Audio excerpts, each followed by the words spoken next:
What if your favorite BL couple wasn't just acting, but hiding something real? In 2025, Thai BL didn't just trend, it took over. 10 couples blurred the line between fiction and reality, setting screens on fire. From soft stares to real-life confessions, these duos didn't just perform love, they lived it. Ready to fall again? Let's meet the couples who made us believe.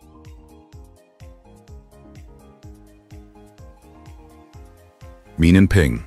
When fiction got a little too real. When Min and Ping first appeared together in Fish Upon the Sky, they weren't supposed to be the main course. They were just the cute little side dish. But by episode 3, viewers had completely lost track of the leads. Min and Ping stole the spotlight with little more than charged glances, barely their smiles, and the kind of tension that made even casual handshakes feel like confessions. Fans didn't just enjoy the scenes, they analyzed them. Paused, zoomed, rewatched. By the time My School President rolled around, the audience wasn't wondering if they had chemistry. They were planning the guest list to the wedding.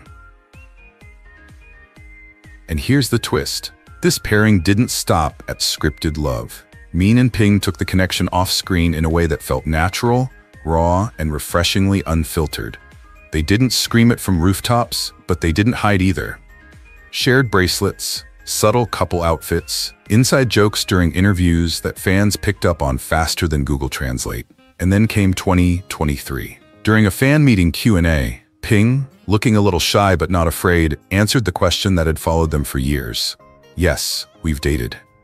It wasn't a PR stunt, it wasn't time for a comeback, it was just honest. Simple but powerful. And in an industry where silence is often survival, that answer hit like a thunderclap. The relationship didn't last. They broke up quietly, without scandal or drama. But what they gave during that brief window mattered. For their fans, for the industry, and for LGBTQ+ youth watching from the sidelines, wondering if being seen was ever safe. Min and Ping proved that visibility doesn't have to be loud to be revolutionary. That even a soft, fleeting moment of truth can ripple through an entire culture. They may not be together anymore, but for a while, they were everything. And if that didn't already blur the line between screen and reality, wait until you meet Yoon and Ton, a pair so real, even their fan fiction had to catch up.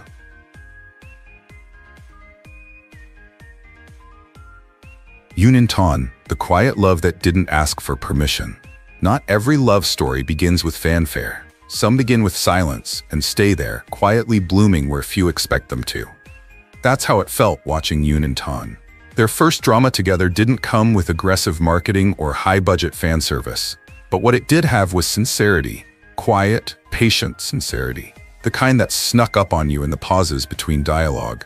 In the way Ton would glance at Yoon just a little too long.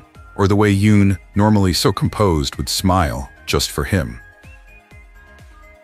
There weren't dramatic kisses or over-the-top scenes, but there was something real, tangible. The chemistry wasn't loud, but it was intimate. Like watching two people who already knew something the audience hadn't figured out yet. And over time, fans started noticing that the warmth between them didn't dim once the cameras stopped rolling. It traveled into interviews, fan events, even casual photos where one always seemed to be within reach of the other. Not overly romantic, just natural. Then came the confirmation. In early 2025, Yoon spoke softly but clearly. Yes, Ton is someone very important to me. We're together. No shock, no theatrics, just a truth that had already been written across every interaction they'd shared.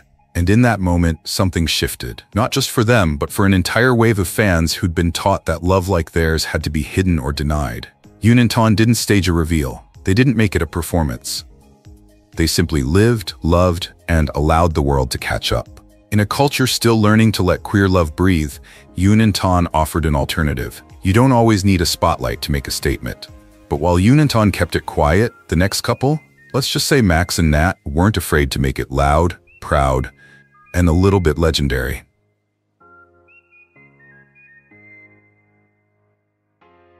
Max and Nat, built on friendship, revealed through time. Not every couple begins with sparks. Some begin with trust. And Max and Nat? They took the long road. Their journey didn't start with viral scenes or dramatic plot twists. It started quietly. Two actors thrown together in a project, learning their lines, sharing coffee between takes. But even then, something about them just felt anchored. Like two people who already knew how to exist in the same space without forcing anything. As they filmed Cutie Pie and later Wedding Plan, their chemistry didn't explode, it unfolded. Gradually, naturally. Fans noticed the way Nat always seemed to lean slightly toward Max in interviews, how Max's teasing never crossed the line but somehow still felt personal. They laughed easily, touched casually. And through it all, they never tried to sell the couple. They didn't have to. Their bond sold itself. Then came the speculation. Matching necklaces, coordinated outfits, Instagram posts just a little too well timed. And when the rumors finally reached a fever pitch, Max and Nat didn't deny it. They didn't make a spectacle either. In 2024, Nat simply said during a live stream, "Yes, Max is someone I love." That was it. No label, no performance. Just a declaration. Calm, certain, and deeply real. What makes Max and Nat special isn't just their love. It's the way they've handled it, with grace, maturity, and unwavering respect for each other and their fans. In a world obsessed with speed, they chose slow. In an industry where queer love is often staged, they made theirs sacred. And for that, they've become something more than a couple. They've become a quiet revolution. Now, from steady love to electrifying chaos, let's talk about Krist and Singto, the pairing that redefined fan obsession without ever saying a word.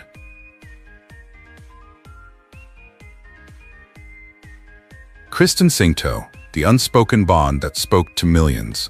Sometimes the loudest love stories are the ones never spoken out loud.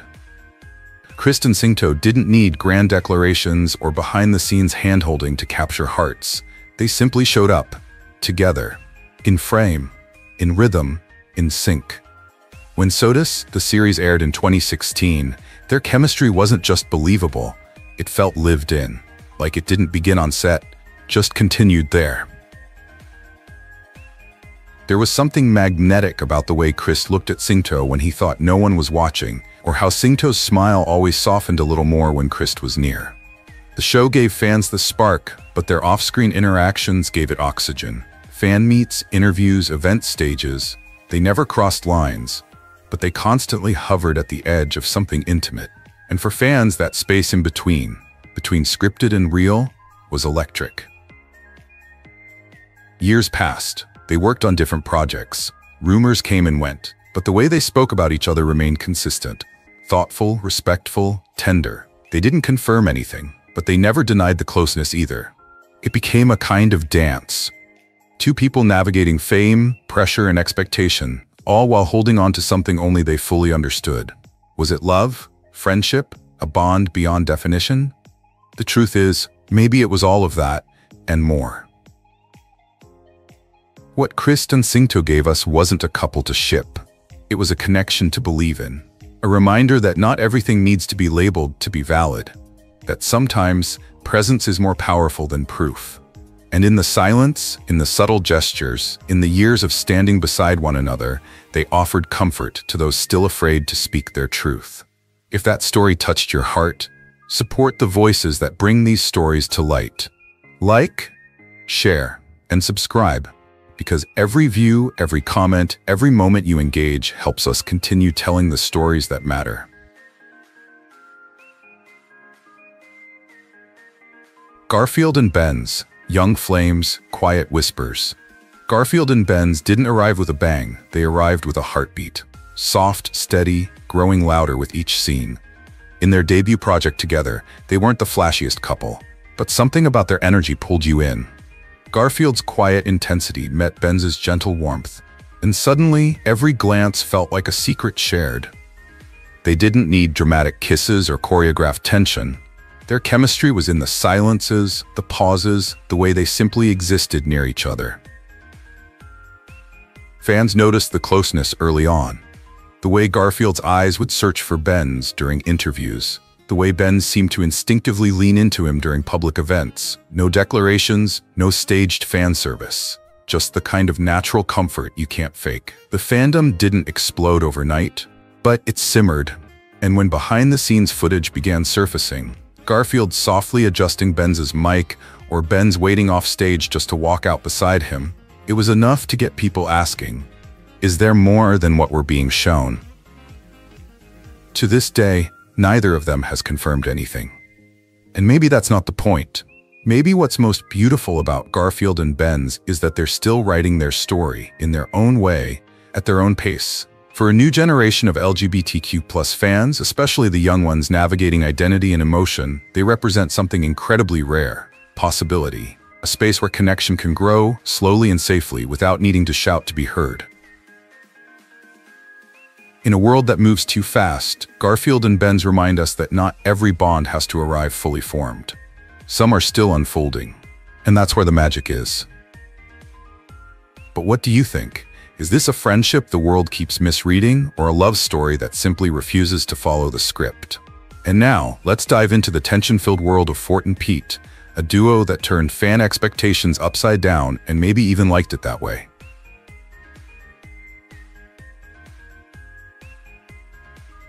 Fort and Pete, the unexpected truth that changed everything. Some couples flirt with the idea of fan service, others flirt with each other. And then there's Fort and Pete, who somehow managed to do both. Until they decided to stop pretending and just be real about it. Their on-screen chemistry and love syndrome wasn't just intense, it was, why is this not rated higher, intense. The kind that made you question if there was even a script. Every stare, every argument, every dramatic pause felt like two people trying very hard not to fall in love on camera, and failing gloriously. At first, it was easy to dismiss as just good acting. Until the interviews rolled out. Fort couldn't look at Pete for more than 5 seconds without smirking. Pete answered questions like he'd memorized Fort's daily routines. Matching accessories? Check. Vacation photos with suspiciously similar backgrounds? Double check. Fans were doing full CSI-level breakdowns, comparing bed sheets and mirror reflections. And then, just when you thought they'd milk the mystery forever, Fort went and broke the internet with one sentence. Yes, we're together. No build-up, no dramatic music, just facts dropped as casually as a weather report. That kind of honesty doesn't come easy in an industry built on image. But Fort and Pete didn't flinch. They didn't stage a campaign. They didn't monetize it. They just kept showing up as themselves.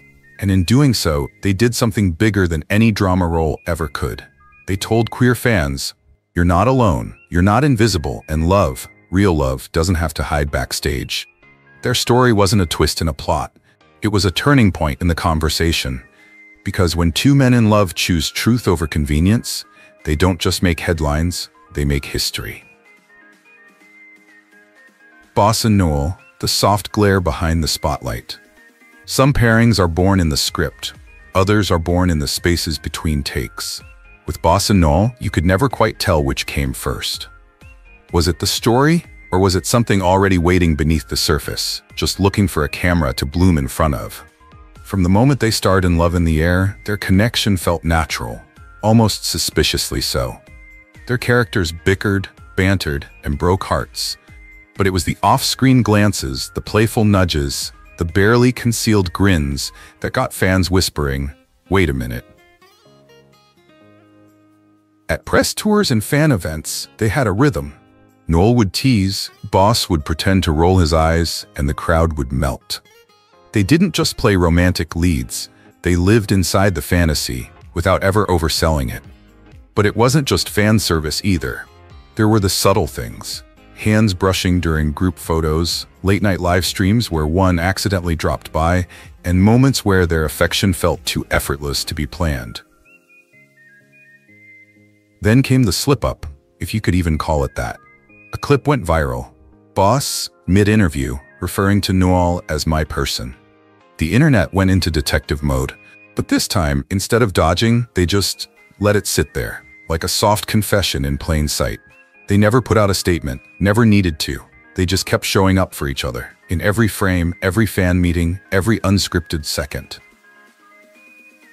For LGBTQ+ fans, that kind of quiet affirmation carries weight. It says, you don't have to explain everything. Sometimes just being is enough. And sometimes the most powerful thing you can do is nothing at all. If stories like this make you smile, if they remind you why representation matters, don't just scroll. Hit that subscribe button, drop a comment, and help us keep these love stories alive, one view at a time. Celeb and Pawn, no labels, just vibes. In the world of BL, there are confirmed couples, rumored couples, and then there's Celeb and Pawn, the ultimate tease. From the outside, they look like any close friends in the industry, laughing during interviews, standing side by side at fan meets, tossing each other knowing glances like it's part of a secret game. But to their fans? Oh no, this isn't just friendship. This is capital shipworthy. It all started during their drama together, a light, fun story where their characters had just enough screen time to plant a seed. But it wasn't the plot that hooked viewers, it was everything that happened after. The interviews full of private jokes. The way Pawn would gently poke fun at Celeb, only to turn around and adjust his collar a second later. The unspoken ease between them was magnetic. And just like that, Twitter had decided they were the real deal. And yet, no confirmation, no denial either. They never played up the romance, never leaned too hard into the hype. But they also never shut it down. And that's where things got interesting. Every time one of them posted a photo, fans zoomed in. Matching bracelets, same location, birthday captions just a little too poetic. It became a game, a gentle global game of are they or aren't they? But maybe that's the charm. Celeb and Pawn have built something unique, a kind of free space where fans can dream, imagine, connect, without labels, without pressure. In a landscape where everything is about definition and certainty, they've reminded us that ambiguity isn't always a bad thing. Sometimes it's the sweetest part. Love doesn't always come with a press release, and maybe, just maybe, what we're witnessing isn't a hidden relationship, but a visible friendship that's allowed to feel intimate, affectionate, and honest in a way that still supports queer visibility.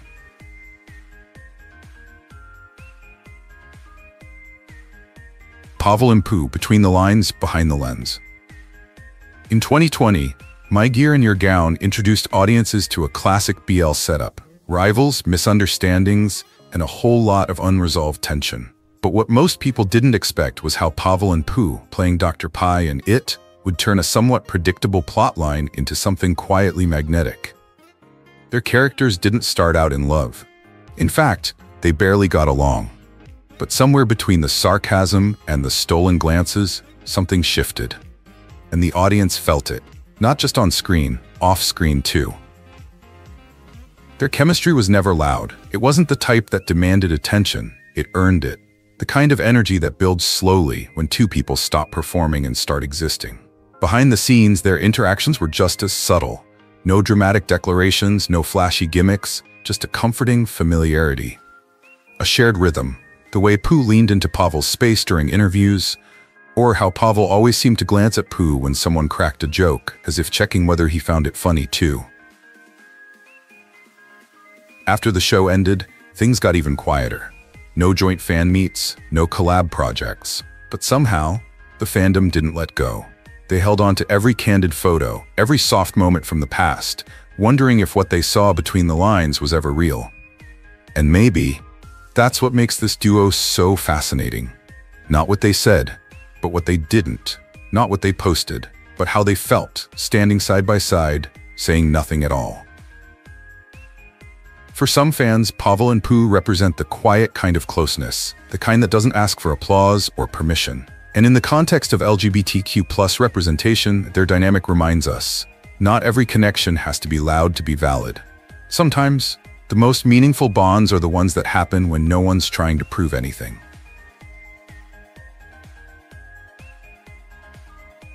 Thomas and Kong, a slow burn with a loud message.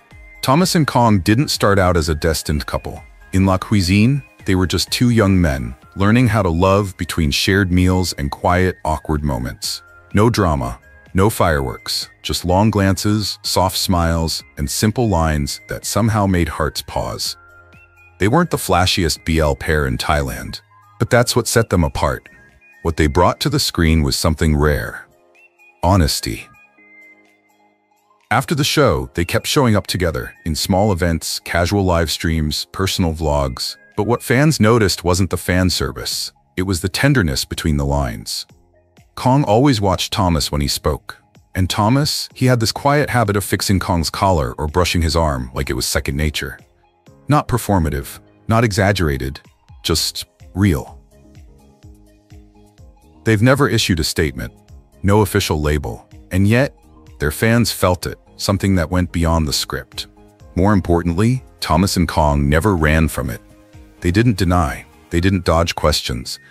They simply allowed space for others to feel without forcing answers. In a society still wrestling with boundaries, that quiet openness, it's a kind of bravery. Through their stillness and sincerity, Thomas and Kong have added something beautiful to the broader LGBTQ+ conversation in Asia. They remind us that love doesn't need to shout to be valid. It only needs the freedom to exist and the respect to be seen. Because to love is a right, but to live that love openly, that's a responsibility to ourselves and to the countless others watching in silence, hoping they'll be next.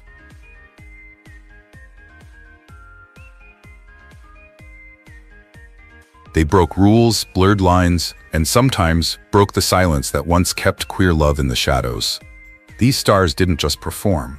They dared to live truthfully, even when the world wasn't ready. From soft glances to hard truths, they lit a fire fans couldn't ignore. So which couple left the biggest mark on you? Drop your answer below. And if you believe love should never hide, smash that like, share this rebellion, and subscribe for more stories that refuse to be silenced. They played soulmates on screen, but what if the script never really ended? Behind the kisses and camera cuts, these 10 Thai BL couples sparked rumors that refused to fade. Real love, or just really good acting? Hit play and decide for yourself. And hey, tell us which couple made you believe it wasn't just fiction. Bilkin and PP Crit. They didn't just play soulmates, they made people believe in soulmates. When I Told Sunset About You aired in 2020, Bilkin and PP Crit weren't household names yet. But by the end of the series, they weren't just stars, they were the center of a cultural obsession. The performances were breathtaking, the chemistry undeniable. But what truly ignited the fandom was the haunting question that lingered off screen. Was it just acting? Because no matter how many times they said, "We're just friends," their behavior told a different story. The way they looked at each other in interviews, too long. The way they leaned in during fan meetings, too close. Their joint appearances never felt staged. They felt natural. And fans noticed. From subtle Instagram stories to matching outfits, from inside jokes on live streams to the emotional way they spoke about each other in solo interviews, it was all just a little too perfect. Was it friendship? Was it more? Or was it something in between that didn't need a label? Both came from wealth and influence. Bilkin, the heir to a luxury brass sculpture empire, and PP, raised in a prominent Chinese Thai business family. They didn't need fame, but what they built together transcended fame. It became a myth, a movement, a mirror for millions of fans who saw themselves reflected in their quiet tenderness. Their bond, whether romantic or not, gave people permission to feel things they'd kept buried. And that's the kind of impact no PR team can manufacture. They've never confirmed anything, but maybe they don't need to. Maybe their power lies in the silence between the words, in the glances, in the hesitation, in the comfort. And in a world where queer identities are still questioned, erased, or denied, maybe the fact that two of Thailand's biggest stars never pushed away the rumors is its own kind of bravery. Because sometimes, just not hiding is everything.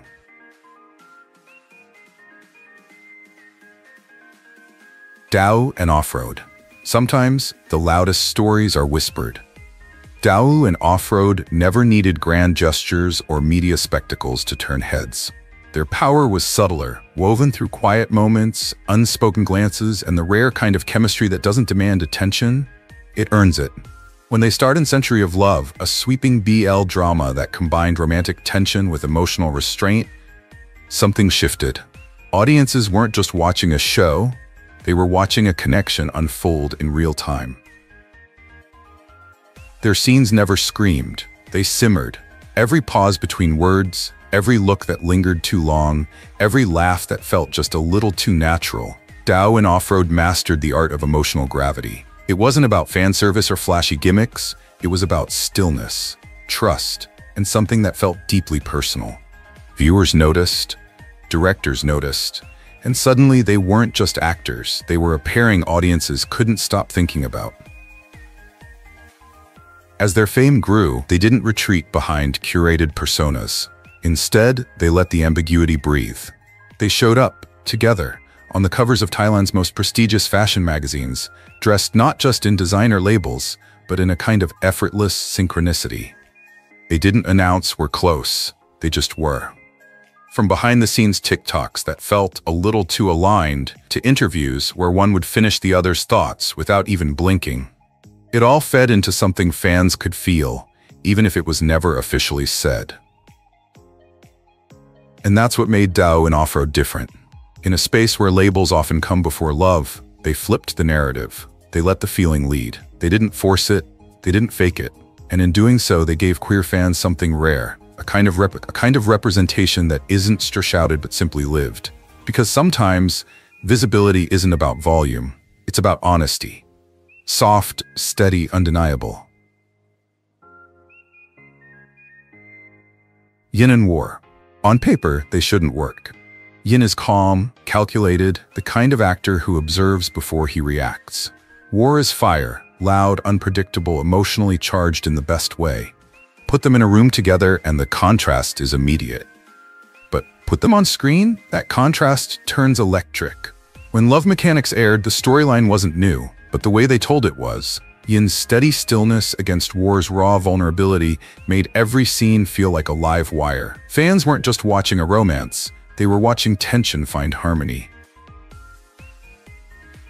But the real fascination wasn't the drama, it was everything that came after. Interviews where War would tease Yin mercilessly, while Yin sat with a barely there smile that spoke volumes. Behind-the-scenes clips where Yin would adjust War's mic or quietly pass him water, unspoken and unnoticed unless you were really watching. The internet was watching, and reading between the lines became part of the fandom's full-time job. The ship name Yin War wasn't just a cute tag, it was a mystery to be solved. Were they just great scene partners? Or was there something off-script bleeding into real life? The evidence was suggestive, matching bracelets, travel photos posted hours apart from similar locations, birthday messages that felt just a little too personal, and a moment during a live stream where War, mid-laugh, grabbed Yin's hand and didn't let go for just a beat longer than necessary. The screen froze, so did the chat. Still, neither has confirmed anything, and maybe that's the point. Maybe they're not interested in clearing up the rumors, because letting people wonder keeps the door open. And in that open space, queer fans see possibility, see themselves. And that, more than any love confession, might be the real gift of Yin and War. So what do you think? Is it just friendship, or something deeper waiting to be seen?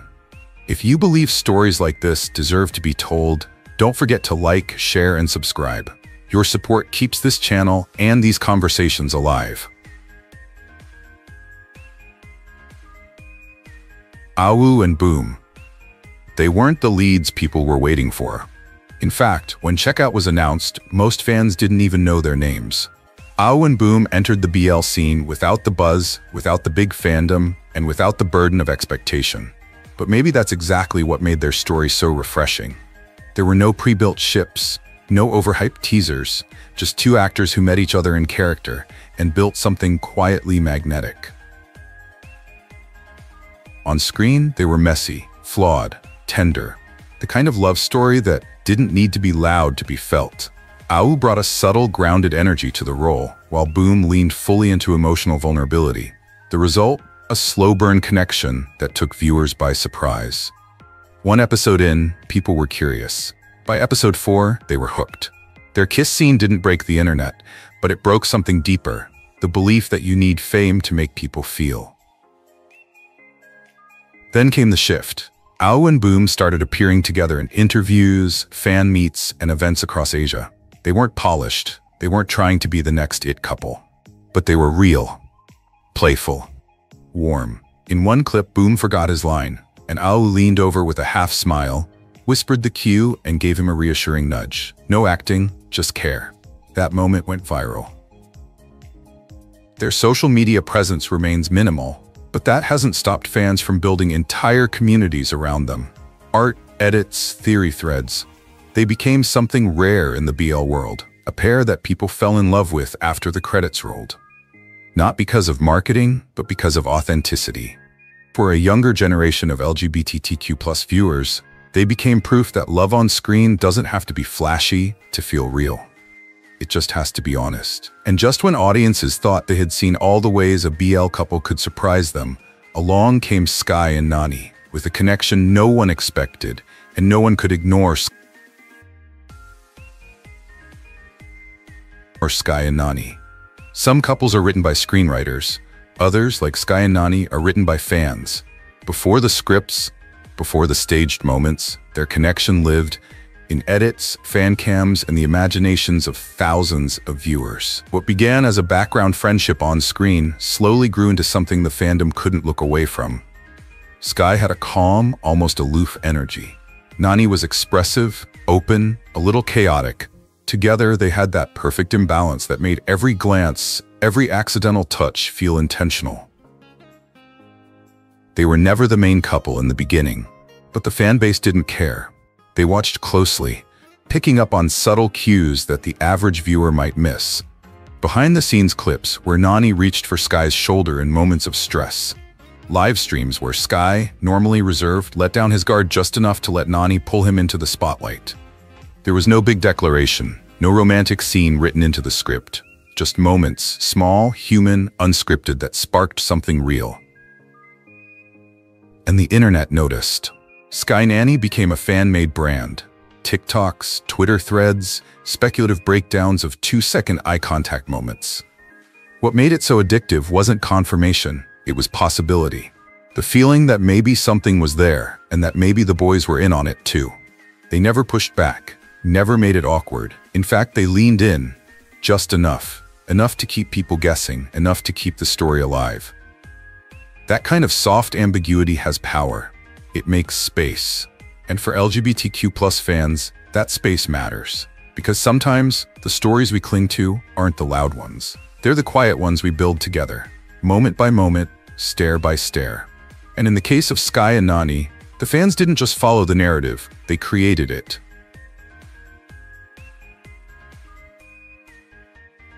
Joss and Gawin. Some couples build chemistry over time, but Joss and Gawin, they set the screen on fire in their first scene. From the moment My Golden Blood aired, viewers knew this wasn't going to be subtle. There was no warm-up, no slow burn. Their dynamic was immediate, charged, physical, and impossible to look away from. Joss brought intensity and swagger. Gawin matched it with elegance and unpredictability. Together, they didn't just act the part, they consumed it. It wasn't just their looks, it was the tension. The way Joss would hover just a little too close, the way Gawin would smirk like he knew exactly what he was doing. They were equal parts danger and desire, and the camera couldn't get enough, neither could the audience. In a genre that often leans into softness, they gave us edge. A different kind of chemistry, bold, unapologetic, and unafraid to challenge the status quo. What surprised people wasn't just their on-screen performance, it was how naturally that electricity carried off-screen. They weren't overly affectionate in interviews. They didn't rely on fan service, but their presence together was sharp, like two people constantly trying to read each other's next move. Mutual respect, teasing glances, a kind of quiet rivalry that only made the chemistry deeper. It was real without being obvious, controlled without losing heat. And that's why fans are still talking. Because with Joss and Gawin, it never felt scripted. It felt like watching two actors meet each other at full power and dare each other to go further. They reminded audiences that BL isn't one flavor. It can be sexy, unpredictable, even dangerous. What about you? Do you think Joss and Gawin broke the mold, or just reminded us how much further the genre can go? Drop your take in the comments. We want to know who you think is changing the game. William and Est. In a genre saturated with established names and long-running fan bases, William and S did something rare. They made people pay attention without a legacy behind them. They didn't arrive with noise, they arrived with presence. When Step by Step quietly dropped into the streaming universe, no one expected this low-profile pair to spark the kind of buzz usually reserved for top-tier names. But just a few episodes in, something shifted. Viewers weren't just watching, they were invested. William's performance brought a calm sensitivity, measured, thoughtful, restrained in a way that made every emotion feel earned. Est, in contrast, brought spark and spontaneity. His character's vulnerability wasn't worn on his sleeve. It cracked through in moments that felt incredibly human. And when their two energies collided, it wasn't explosive. It was magnetic, steady, real, and in many ways, refreshingly modern. Their on-screen romance didn't rely on cliches. There were no grand declarations, no exaggerated flirtation, just pacing that felt grounded in today's queer experience. Messy, sincere, hopeful. Off-screen, they've remained relatively low-key. No dramatic fan service, no performative chemistry. Just two young actors navigating fame while letting the work speak for itself. But even so, fans noticed the details. The way they spoke about each other in interviews, the subtle ease in their interactions, the quiet way they've supported each other behind the scenes. And maybe that's what makes them feel so current. William and Est aren't here to play the typical BL game. They're here to show what a slow, meaningful rise looks like. And in a space where LGBTQ+ stories are evolving, their presence feels like the next chapter. Not louder, just more honest. Curious to see where this new generation of BL stars is headed? Tap that subscribe button, leave us a like, and stay with us as we spotlight the rising voices changing the face of queer storytelling in Asia.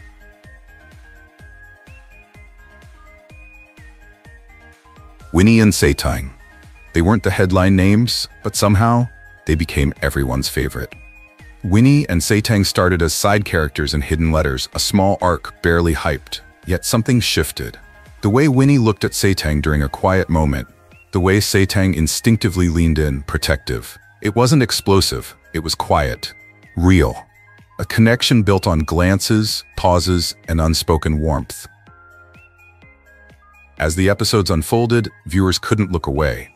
Their scenes weren't flashy, but they hit deeper. A soft touch during a breakdown. A knowing look across a crowded room. The kind of moments that felt stolen from real life. Interviews only added fuel. Winnie's shy laugh. Saetang's unwavering gaze. They didn't sell romance. They embodied it, without effort or performance. Soon, fans began connecting the dots. Off-screen, they showed up together. Always casual, always close. A coffee run. A scarf adjusted in the cold. No press stunts, just real, unscripted moments. When asked about their closeness, they smiled. No denial. No confirmation. Just enough to keep hearts racing and imaginations alive. And maybe that's their quiet revolution. In an industry that either shouts or silences queer stories, Winnie and Saetang chose stillness, chose grace. They reminded us that queer love doesn't have to be performative to be powerful. That real intimacy can bloom without fireworks. For LGBTQ+ fans, their story felt like a soft place to land, a reminder that being seen doesn't always require spectacle. In today's world where queer love is often judged, debated, or erased, they offer something brave, presence without apology. They didn't need headlines. They created a legacy, one gentle moment at a time.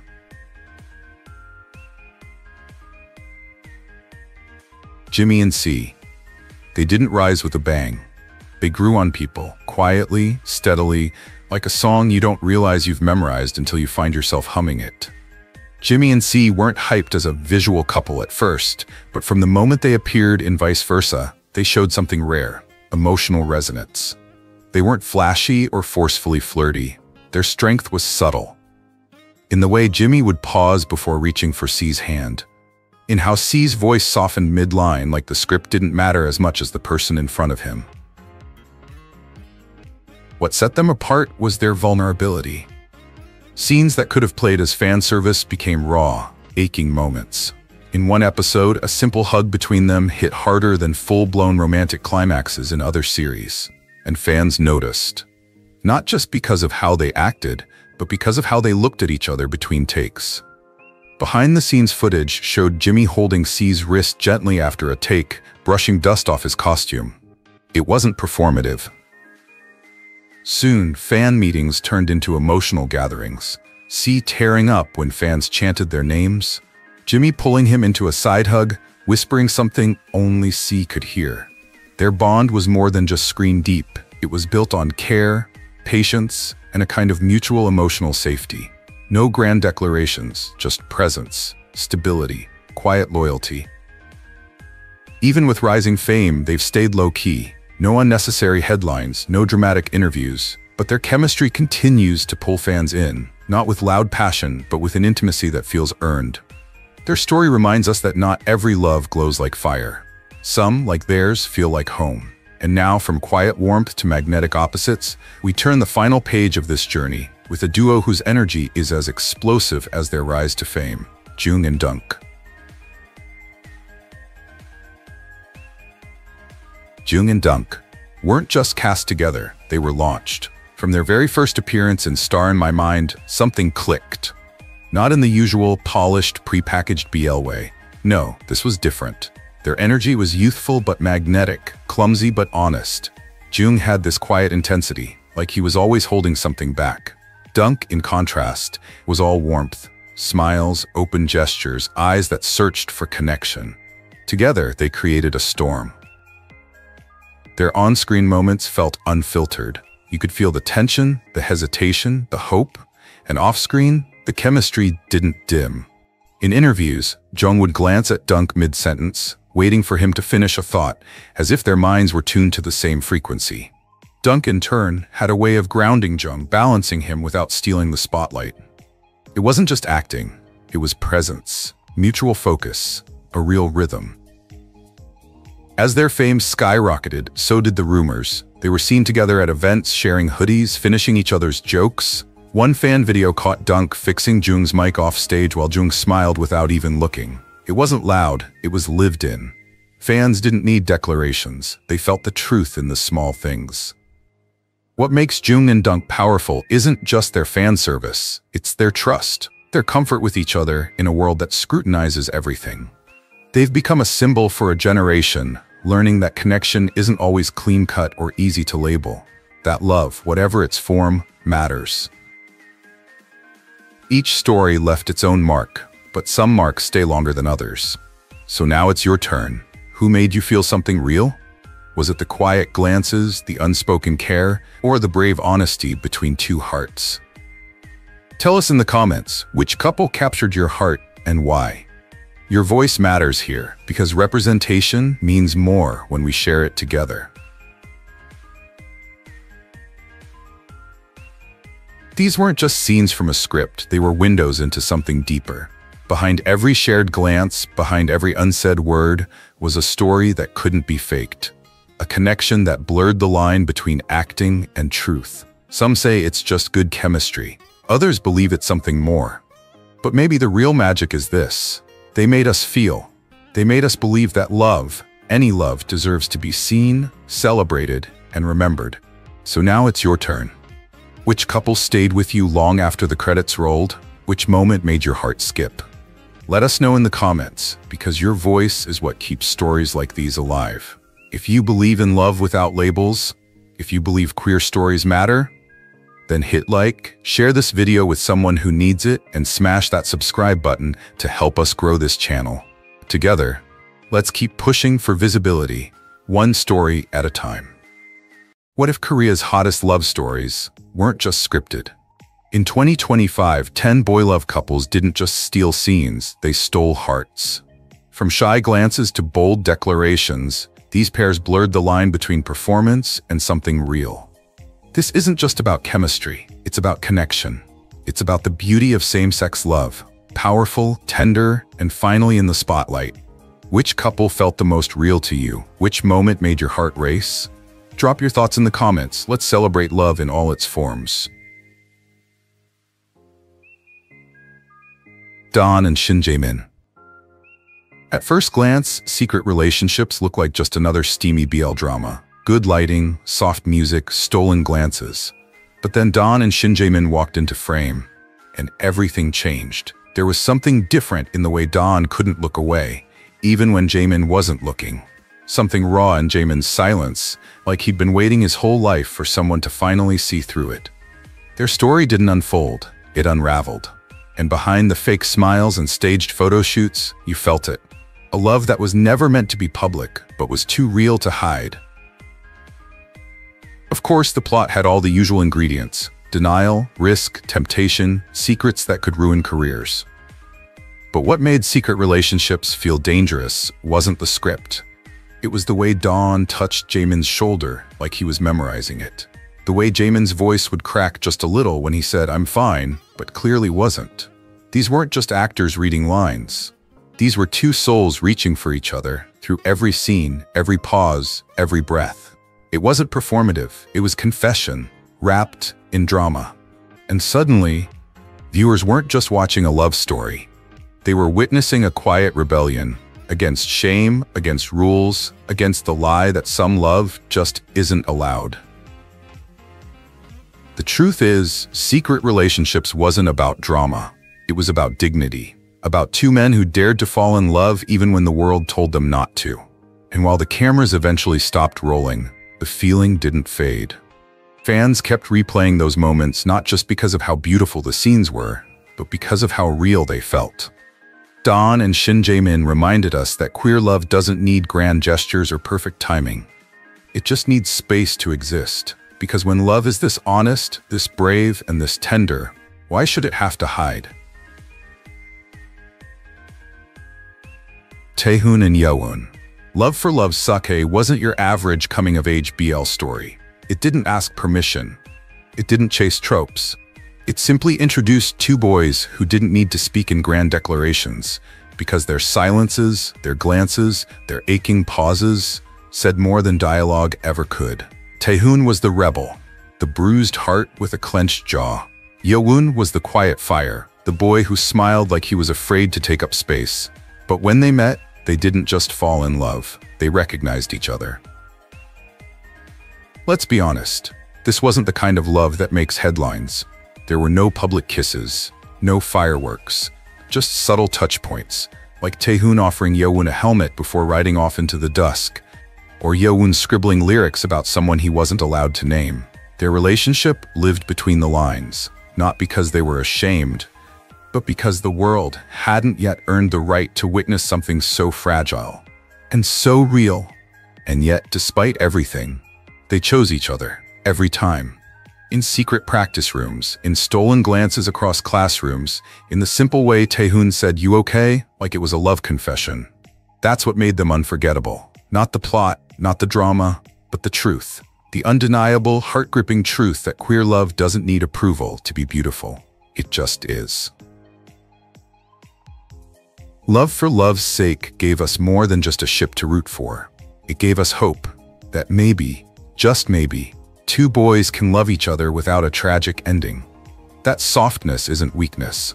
That holding someone's hand in public shouldn't feel like a rebellion.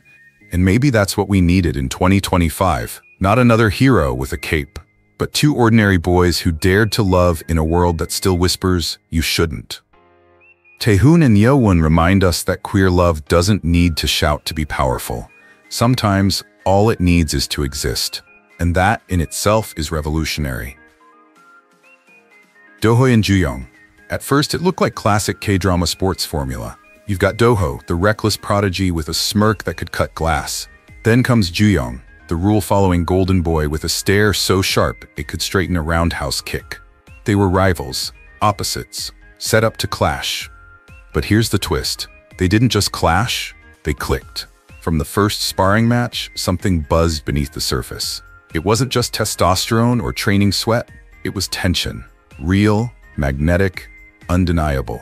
The kind of tension that makes you rewind a scene because, did his hand linger too long? Did his eyes say what his mouth couldn't? As the plot thickens with ancient legends and cursed techniques, something more intimate begins to unfold. In the silence of late-night practice sessions, between bruised knuckles and broken boundaries, the walls between Doho and Jooyoung begin to crack. Jooyoung, always the composed one, starts breaking his own rules. Doho, always the rebel, finds himself softening, Not for fame, not for glory, but for him.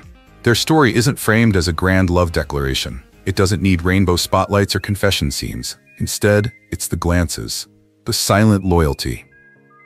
The way one leans just a little closer during a bandage wrap. Love here is quiet, but powerful. It isn't shouted, it's felt. Let Free may market itself as a martial arts fantasy, but the real magic lies in what's unsaid.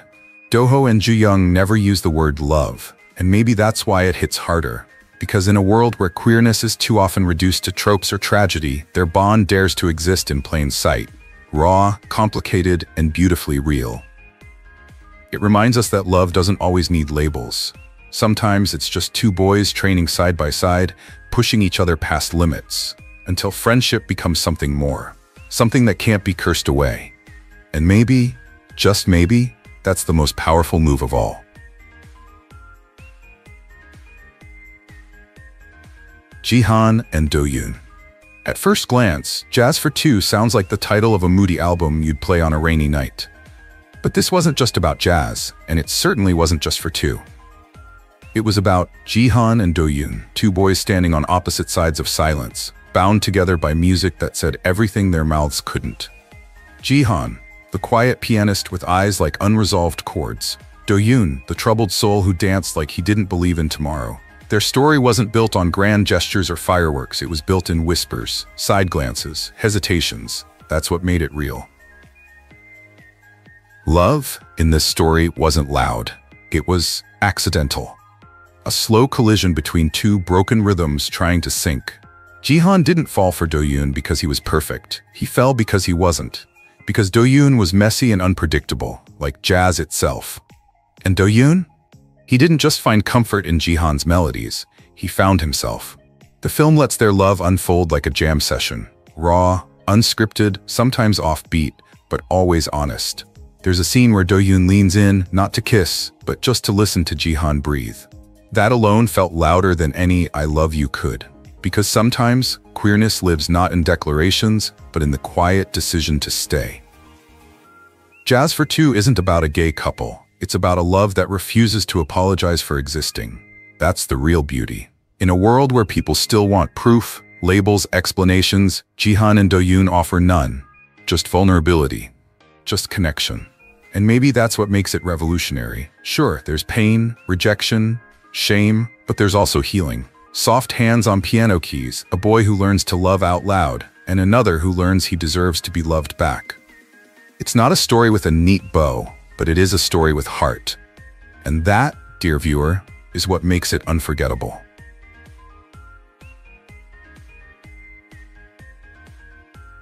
Won-young and Do-jin. You know those stories that simmer slowly, not with fireworks, but with flavor? That's exactly how Bon Appetit introduces us to Won-young and Do-jin.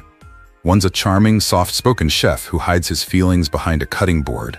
The other's an awkward but oddly endearing tenant who doesn't know a garlic press from a stapler. At first, their only real connection is food, or more specifically, Do-jin's inability to cook it. But somewhere between burned omelets and awkward breakfast chats, something starts to bubble. A glance lingers, a touch pauses, a silence becomes loaded. Love doesn't arrive like a storm here, it simmers like slow-cooked stew. And isn't that what real connection is? Not instant, but intentional. Here's the thing. Won-young and Do-jin don't fall in love with dramatic declarations or kiss-in-the-rain moments. They fall in love between the lines. It's in the way Do-jin waits in the kitchen doorway just a little too long. It's the way Won-young pretends not to notice, but always cooks just enough for two. And then there's that scene. Yes, that one. When Do-jin slurps down a dish and calls it the best thing I've ever had. And Won-young looks at him like he just handed over the keys to his heart. It's soft, it's awkward, and it's real. Because queer love doesn't need to shout to be powerful. Sometimes it's just two men eating quietly, feeling everything, and saying nothing. What Bon Appetit dares to serve isn't just romance, it's representation, beautifully plated. It says love between two men can be gentle, can be warm, can be absolutely ordinary, and still breathtaking. Won-young and Do-jin never ask for validation, they just are. They grow together, laugh together, heal together. And by the end, they've taught us that love, queer love, doesn't always have to be a battle to be worth telling. Sometimes it's just about showing up, sharing meals, holding on when the world says let go. And if that's not beautiful, we don't know what is.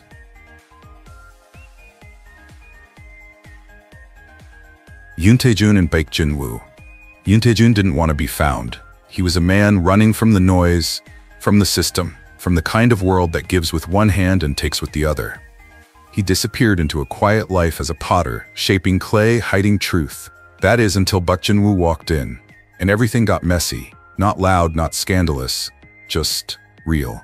Jin-woo came with secrets of his own, a mission, a deadline, a plan. But what he didn't plan on was falling in love with the very man he was sent to find. At first, it wasn't fireworks. It was glances. Too long to be casual, too short to admit. It was Jin-woo silently staying past closing hours, Tae-jun quietly making an extra cup of tea. Two men orbiting each other, both pretending they weren't moving closer.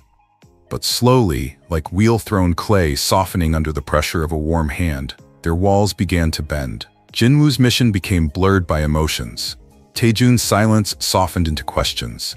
And somewhere between a bowl of noodles and a half-finished vase, love found its way in, quiet, uninvited, and absolutely undeniable.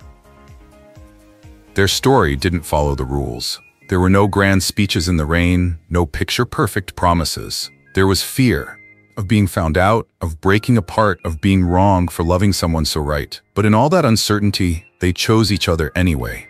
Because love like this doesn't come with guarantees, just moments. Shared smiles, lingering hands, the unspoken understanding that, despite everything, they'd met someone worth risking it all for.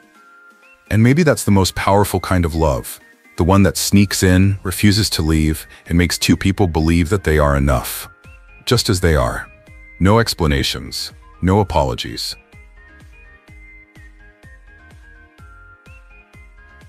Han Ji-woo and Kim So-jun. In Season 1, they gave us a fairy tale. A quiet chef, a bold actor, a love that felt like starlight falling into a cup of warm coffee.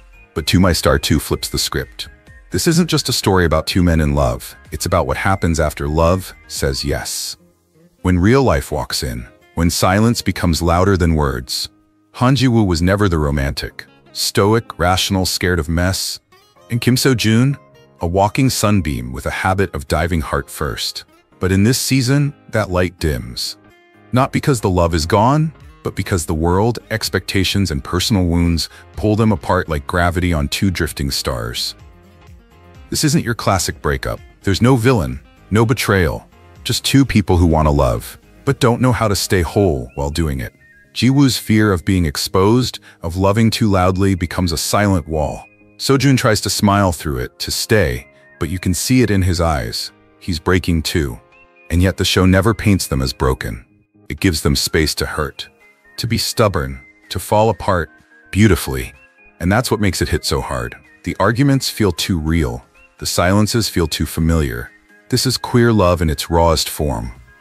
Not idealized, not censored, just real. What To My Star 2 gets so right and so heartbreakingly is that queer love doesn't always end in pride parades or perfect proposals.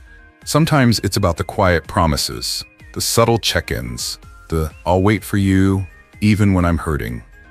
By the final episode, you're not just hoping they reunite, you understand why they fell apart. That's the beauty of this story. It dares to show that even love as deep as theirs isn't easy, but it's worth it. And maybe, just maybe, that's the real message. Queer love isn't fragile, it's human. And when two souls like Han Ji-woo and Kim So-jun fight for each other, that's not drama, that's devotion.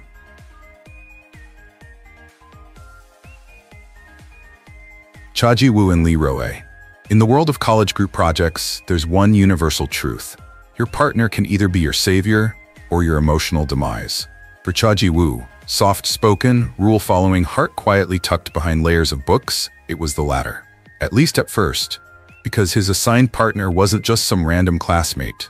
It was Lee Ro-ae, tall, sharp, cooler than a November breeze in Seoul. The kind of guy who didn't just walk into a room, he changed its temperature. Ji-woo's plan? Survive the assignment. Don't make eye contact. Absolutely do not fall for the senior with a killer jawline. But love, as we know, has never followed a syllabus. Between awkward meetings at cafes and late-night texts about film theory, something shifted. Row A, behind his confident front, began to soften. And Jiwoo, once convinced love was a checklist of do's and don'ts, started realizing it was more about moments. The brush of hands while reaching for the same book, a shared laugh over ramen, a silence that wasn't uncomfortable, just full. It wasn't dramatic, it wasn't fireworks, but it was real. Two boys navigating the blurry line between friendship and something far scarier, honesty. What made Jiwoo and Roe's story beautiful wasn't just the romance, it was the courage. The slow, quiet unraveling of walls built by fear. The way Roe didn't need to say "I'm here," he just showed up. The way Jiwoo didn't need to confess with grand speeches, just one honest gaze did the work. Love Class didn't shout about being a BL story. It whispered, gently, powerfully. And in that whisper, it said something loud. That love between two men doesn't need to be explained, only felt. And maybe, just maybe, that's the kind of love worth rooting for. Seo Jae-won and Lee Hun. Lee Hun wasn't just running away from the chaos of the city. He was escaping expectations, the noise, the labels. All he wanted was a quiet summer beneath the blue skies and open fields. But peace had other plans, and his name was Seo Jae-won. With calloused hands, a tractor as his wingman, and the kind of grin that could undo your best-laid defenses, Jae-won wasn't just a local farmer. He was a storm disguised as sunshine. Their first encounters weren't fireworks, they were slow burns. Silent glances across vegetable patches, conversations that said more in pauses than in words. A city boy who'd never held a shovel, and a farm boy who'd never backed away from honesty. What could go right? What made their love story different wasn't the drama, it was the quiet. No one came out screaming. No grand declarations under the rain. Instead, their romance grew the way things should, with time, patience, and the bravery to stay. Jae-won never asked Hun to change. He just stood there, grounded, present, until Hun realized he didn't have to run anymore. And Hun, in return, gave Jae-won a kind of tenderness the world had told him he didn't deserve. Together, they watered a bond that didn't just survive the seasons, it bloomed. And in a genre filled with tropes and twists, Love Tractor gave us something rare. Two men who simply chose each other. Without apology, without shame. At its heart, Love Tractor isn't just about romance. It's about rewriting what love is allowed to look like. It reminds us that queer love isn't always loud. Sometimes it's found in the way someone remembers your favorite drink, or walks 3 kilometers just to see you smile. It's about planting hope in a field where people once only expected silence. And let's be honest, if a city boy and a countryside heartthrob can find their way to each other through misunderstandings, pig chases, and a whole lot of cabbage, maybe love really is the simplest, most radical thing we do. In the end, Seo Jae-won and Lee Hun didn't just break stereotypes. They made space for something more honest, more tender, and far more necessary in today's world. The right to love freely.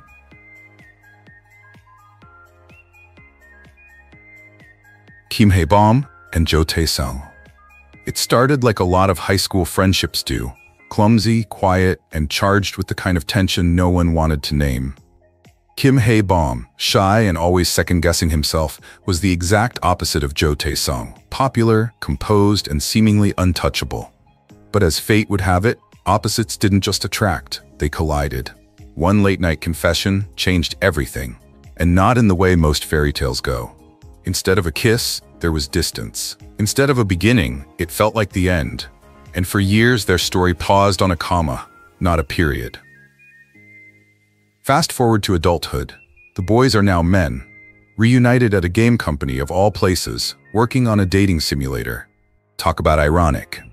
Hae-bom is still soft-spoken, still carrying that old heartbreak like a hidden bug in his code. Tae-sung? He's still cool on the surface, but those eyes don't lie. Watching them navigate office awkwardness, shared coffee breaks, and long hours of game development feels like watching a second chance build itself, pixel by pixel. The show doesn't rush. It lingers on glances, hesitations, half-smiles that say too much. And somewhere between fixing game glitches and late-night ramen, love finds its way back into the room. What makes our dating sim unforgettable isn't dramatic declarations or grand romantic gestures. It's the silences. The ones filled with "I missed you," even when nothing's said. The way Taesong reaches for Haebom first, even when he's afraid. Or the way Haebom finally learns, not just to love, but to believe that he deserves it. It's messy, it's real, and above all, it's tender. Their love doesn't scream, it whispers, with the quiet confidence of something that no longer needs to hide. In a world that still questions same-sex love, their story stands as a soft, glowing reminder. Love is love. And sometimes, the sweetest stories are the ones we almost never got.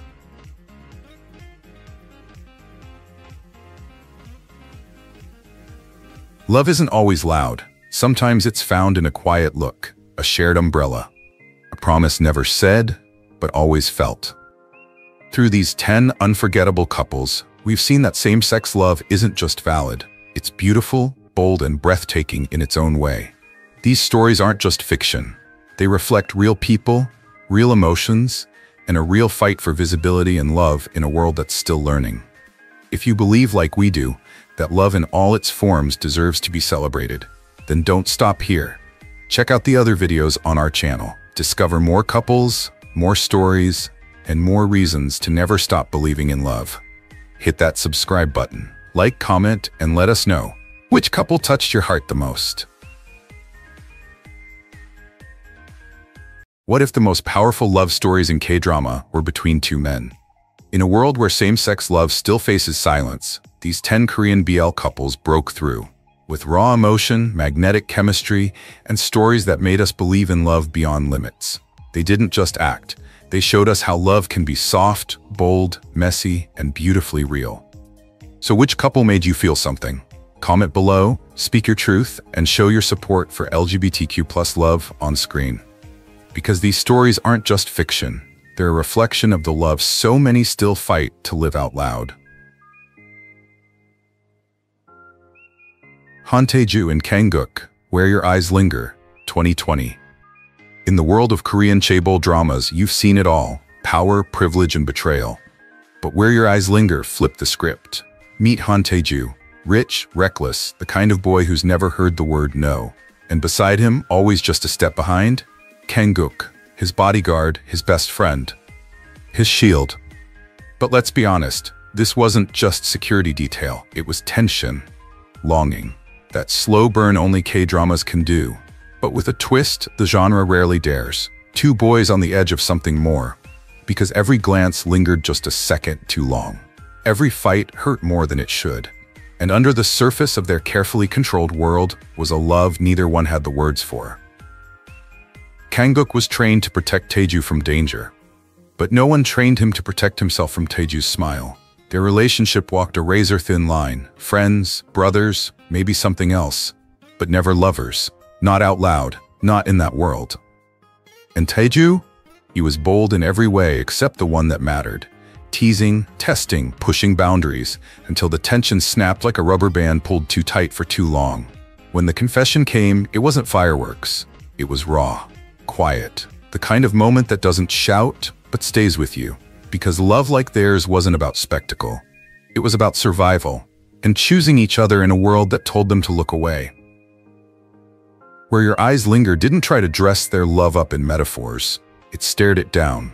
It showed us that even in the smallest moments, patching up a scraped hand, sharing silence in a dimly lit hallway, love can be loud, even when unspoken.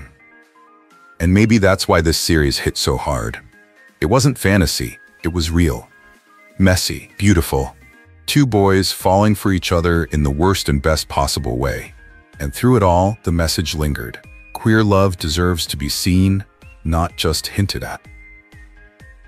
So if you've ever had a love you couldn't name, or a friend who meant more than they were ever allowed to, this story's for you. And hey, maybe love doesn't always need grand declarations. Sometimes it just needs someone to look back, and not look away.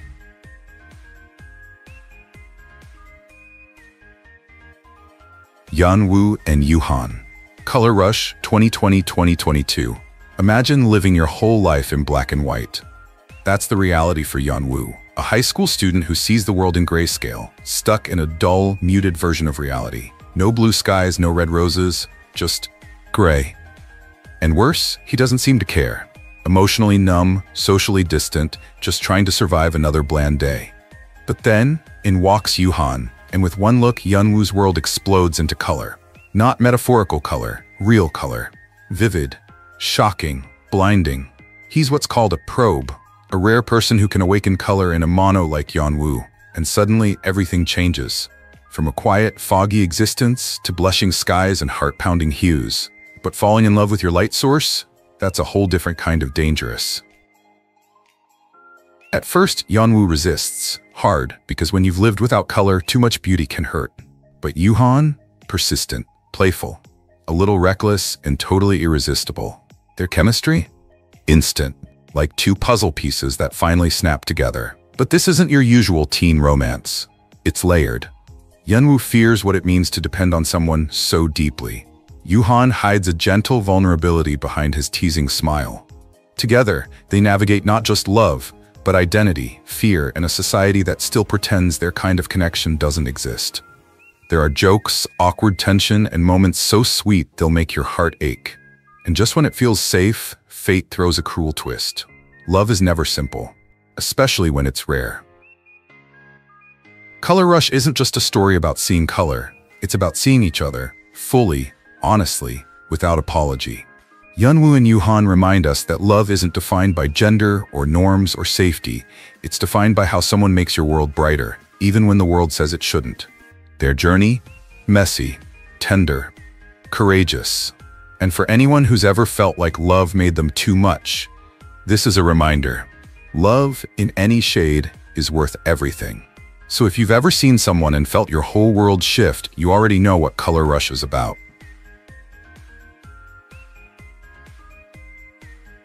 Wu Taekyung and No Shinwoo.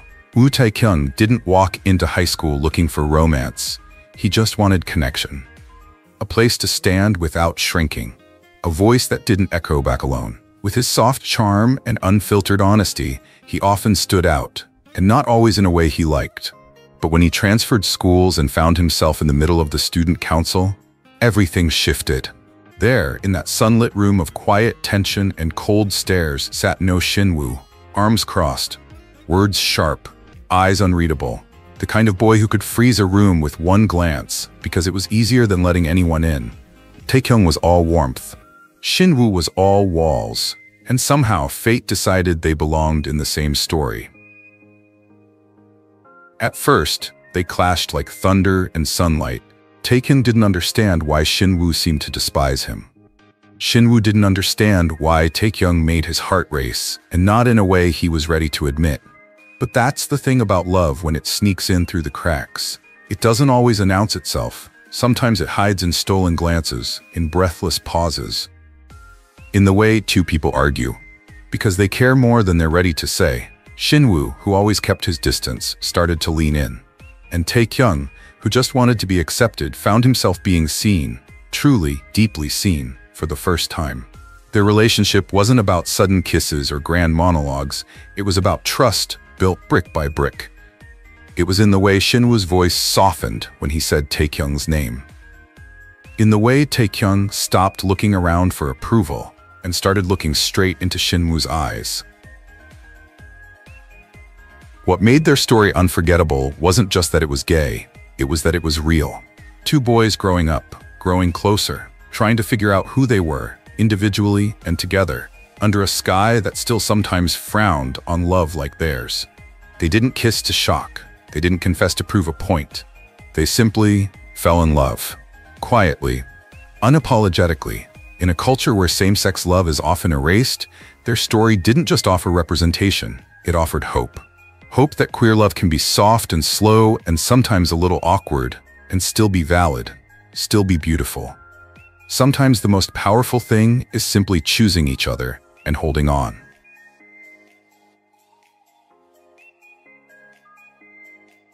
Jang Jae-young and Chu Sang-woo, Semantic Error, 2022. In a world ruled by logic, Chu Sang-woo was untouchable. Timetables, precision, silence. He lived like life was a clean line of code. Then came Jang Jae-young, loud, unpredictable, impossible to ignore. The human equivalent of a software bug that Sang-woo couldn't debug. Their first meeting, a disaster.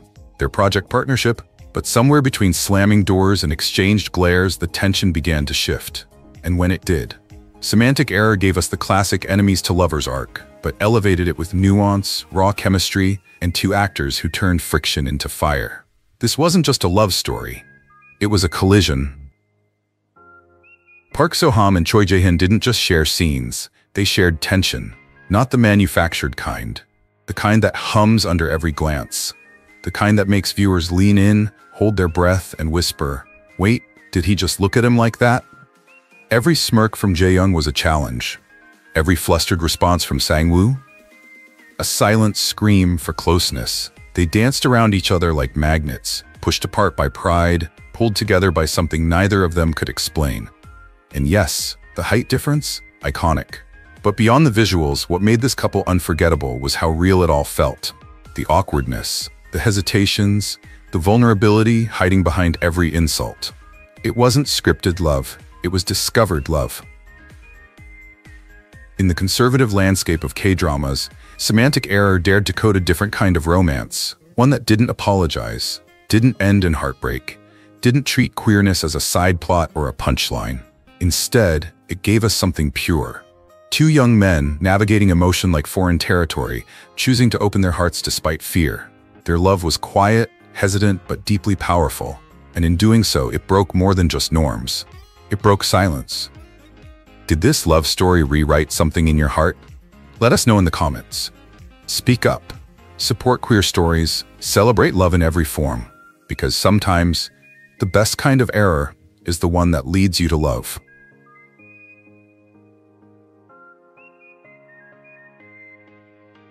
Seoul and June, Oh Boarding House, 2022.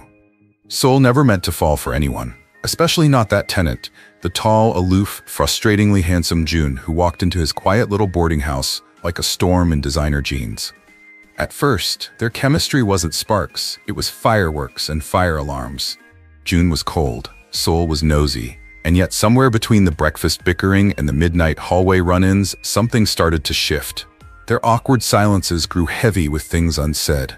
A glance lingered too long. A brush of hands felt different. Seoul found himself doing laundry with more enthusiasm than ever, just for a chance to fold June's hoodie. That's when he knew he was in trouble. This wasn't one of those love stories where passion erupts and everything falls into place overnight. No. Seoul and June were a slow burn, the kind where every moment felt charged with what if. What if June really smiled back? What if Seoul wasn't just a landlord, but something more? And what if it wasn't just in their heads? It was the little things that gave them away. June lingering in the kitchen too long, Seoul making June's favorite meal without asking. There was sweetness, yes, but also fear. Fear of messing it up, of being seen, of the world outside that still doesn't always understand two men falling in love. But inside that boarding house, it was their world, their bubble. A place where love, quiet, real, imperfect, was finally safe to bloom. Their story wasn't grand. There were no rose petals or rain-drenched kisses. Just two men, figuring it out. Loving in a space where no one had to apologize. And that's what made it beautiful. Because sometimes the loudest kind of love is the one whispered through everyday moments. Seoul and June taught us that love doesn't need spectacle, it just needs truth. And while their romance started behind closed doors, it spoke volumes. To every viewer who ever felt like love was something to hide, they were a quiet revolution. So if anyone tells you same-sex love is less than, point them to Oh Boarding House. Because Seoul and June didn't just fall in love, they showed us what it means to stay. Same-sex love is love. It's tender, it's real, and it deserves to be seen. The Tasty Florida, 2021. Let's be honest, when you tune into a BL drama about a rooftop noodle restaurant in Busan, you're expecting soup, steam, and maybe some salt. What you don't expect is a full-course slow burn between a shy newcomer and a broody chef with biceps that could stir broth and break hearts. That's exactly what you get when Lee Hyun arrives and meets Seon Woo. the restaurant owner with a quiet intensity and a gaze that could simmer ramen without touching the stove. At first, it's awkward. Lee-hyun can't boil an egg. Sun-woo barely speaks. But love? Love finds its way, like steam rising off a bowl of noodles on a cold day.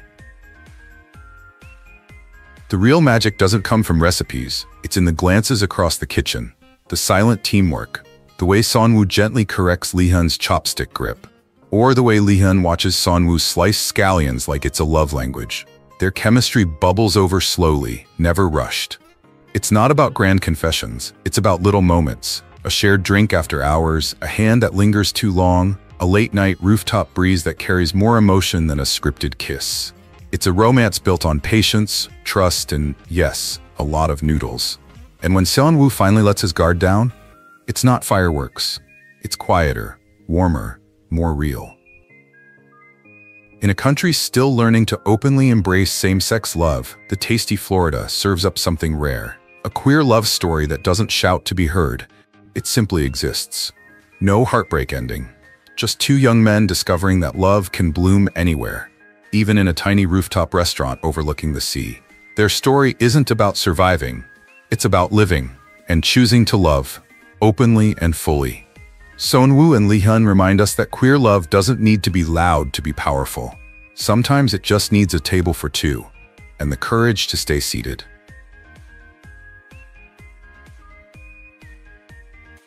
Go Young and Sim Joo-ho, Love in the Big City, 2024. Under the neon haze of Seoul's sleepless skyline, Go Young wasn't just chasing dreams, he was running from silence. Silence that followed him from childhood to coffee shops. Silence that crept into his relationships like a ghost. And then came Sim Joo-ho, loud in the softest way. He didn't speak in grand declarations, he just stayed, showed up, made space.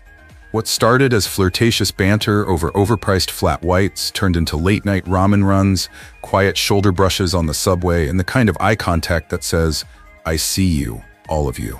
In a city that demands you keep moving, they stood still for each other. In that stillness, it was revolutionary. Let's be real. Dating in Seoul is hard. Dating as two men, it's basically a full-time job with zero pay, judgmental neighbors, and your mom asking when you're bringing a nice girl home. Go Young and Joo-ho didn't just fall for each other. They fell through loopholes. From hiding affection in alleyways to avoiding landlords who don't rent to friends like that, their love had to be smart and funny and fiercely soft. They joked about being each other's emergency contacts, but in truth, they were. The emergency, the safety, the calm. What the world saw as rebellion, they simply called breakfast in bed and remembering the other's ramen order without asking. It's 2025. We have flying taxis and AI that can write wedding vows, but somehow two men holding hands in public still make some people flinch. Why? Because some folks confuse different with dangerous. But here's the truth. Go Young and Sim Joo-ho never asked to be symbols. They just asked to be seen, to laugh at the same memes, to cry at the same sad movies, to exist loudly, quietly, however they damn well pleased. We weren't born to fit a mold. We were born to feel, to connect, to love, without shame. And if that still scares people, maybe it's time they stop looking away and start looking closer. Because love, real love, doesn't whisper, it roars. Let their story remind us, the heart was never meant to hide.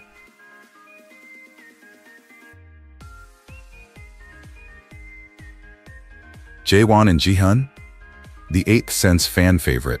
It didn't feel like a love story at first. It felt like a ripple, a flicker.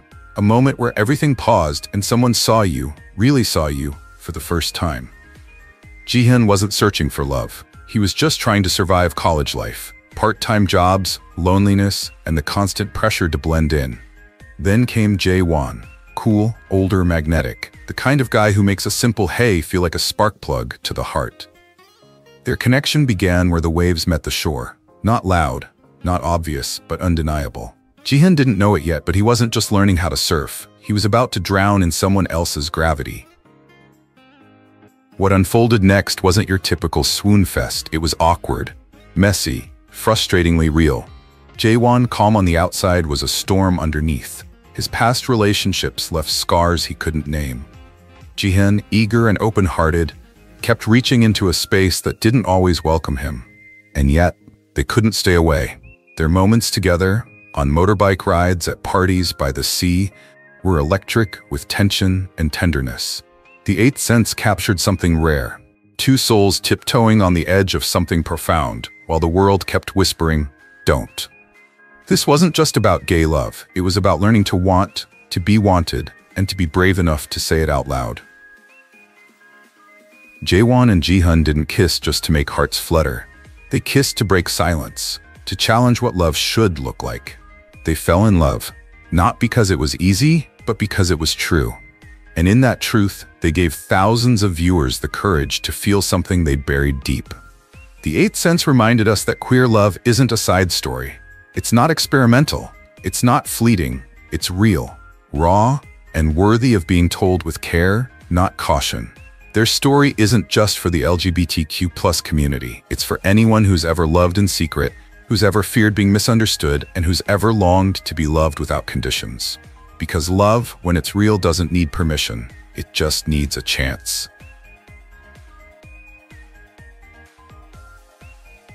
Hare and Donghee, the time of fever. You know that kind of love that doesn't start with fireworks, just a lingering glance in a quiet room? That's Hote and Donghee. One's hot-tempered and guarded, the other, quiet, almost invisible. But in the stillness of their feverish world, something starts to smolder. Hote wasn't looking for love. He was barely looking up. And Donghee, he wasn't used to being seen. But when Hote finally did look, really look, it wasn't lust, it was recognition. Like, "Oh, there you are. I didn't know I needed you until right now." That's the kind of subtle ache this story carries. Tender, tense, and almost too real. This wasn't your typical swoon-fest BL. No exaggerated slow-mo kisses, no beach dates with soft lighting and fake laughs. Their love came from sweat, from misunderstandings, from nights when anger masked longing. Hote pushed people away. Donghee stayed quiet because he was used to being forgotten.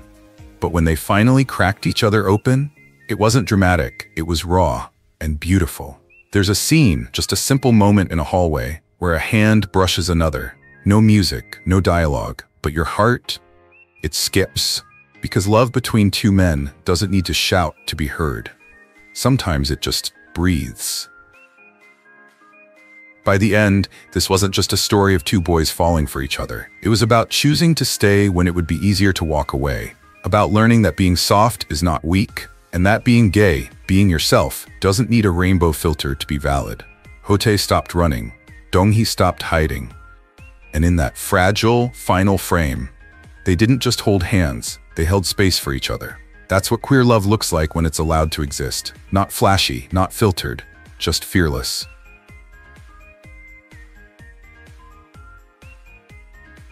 Lee Dae-yeol and Jo Tae-hyun, a shoulder to cry on.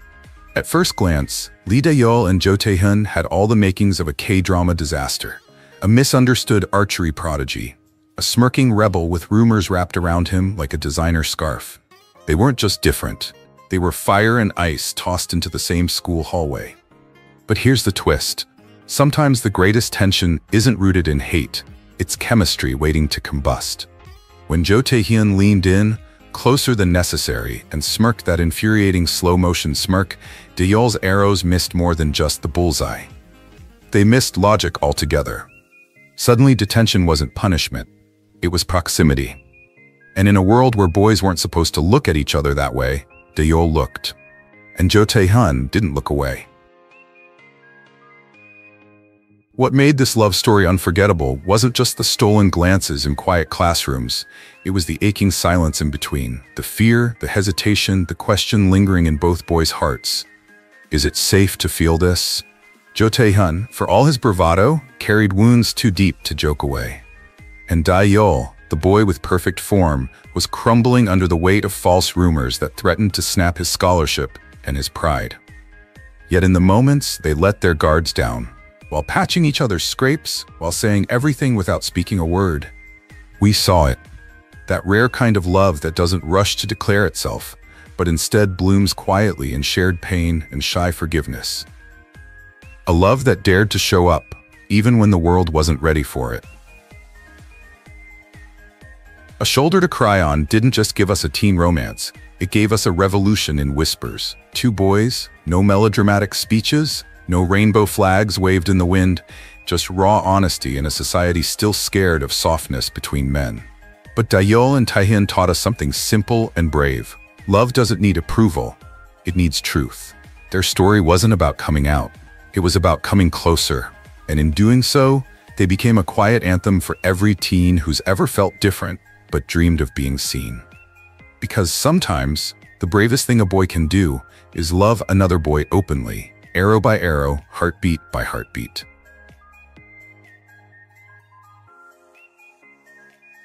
Sangha and Jinwon, Mr. Hart and 20. In the world of competitive running, being fast isn't just a goal, it's a personality trait. Jinwon, he's all business. Focused, driven, allergic to distractions. The kind of guy who times his water breaks.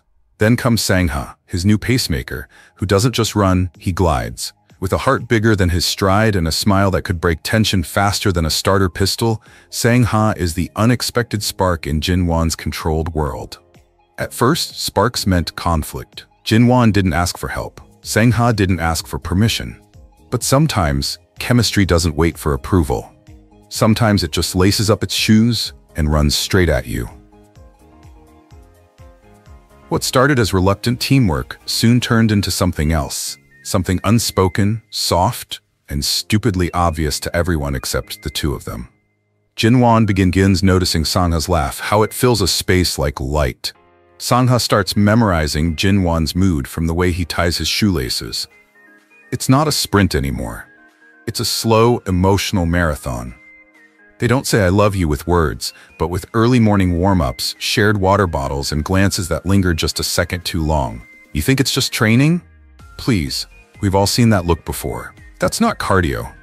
That's love. Gentle, patient, and kind of annoyingly sweet. In a world where same-sex love still struggles for space, Mr. Hart dares to show it in its purest form. Quiet, determined, and beautifully ordinary.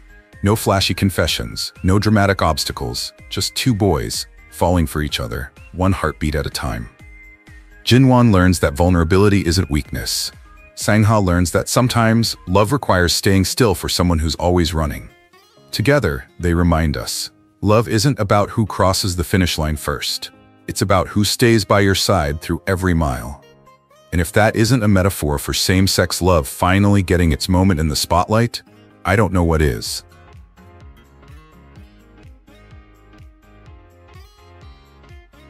Songshi on and Jin Hong-suk, You Make Me Dance. Let's be honest, when we first met Jin Hong-suk, he looked more like your average overworked loan shark than someone about to fall head over heels in a BL fairy tale. And Songshi on? That boy was twirling through life with nothing but a dream, a bruised heart, and a pair of ballet shoes. But the moment they collided, one chasing debt, the other chasing purpose, something shifted. Not just in the plot, but in the air. Suddenly, every glance lingered a little longer. Every silence, louder than words. You could tell from their first awkward living room scene, this wasn't just about money anymore. This was the beginning of a slow burn connection, quiet, tender, and achingly human. You know what's oddly romantic? Sharing a cramped apartment with someone who technically owns your debt. But in You Make Me Dance, that awkward setup becomes a sanctuary. Between late-night ramen, hallway arguments, and clumsy kitchen dances, the boundaries between enforcer and artist dissolve. Jin Hong-suk, behind his icy suit and silent stares, starts melting. And Songshi on? He sees something past the facade. A man who's lonelier than he lets on. Their love doesn't explode with drama. It tiptoes into the room, settles on the couch, and waits patiently to be noticed. Their chemistry? It's the kind that doesn't demand attention, but holds it. Like background music you suddenly realize you've been feeling all along. By the end, this isn't just a love story, it's a lesson in quiet courage. Song Shion learns to stand tall, not just on stage, but in life. And Jin Hong-suk? He discovers that real strength isn't about control, it's about letting someone soar. Their journey reminds us that love between two men doesn't need to be loud or revolutionary to matter. It just needs to be real. You Make Me Dance doesn't scream for attention, it whispers to your heart. And in a world that often writes queer love as tragedy or fantasy, this little show gave us something better. Honesty.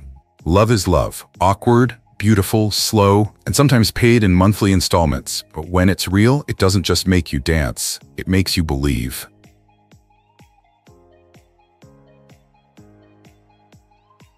What we just witnessed wasn't just a lineup of on-screen romances.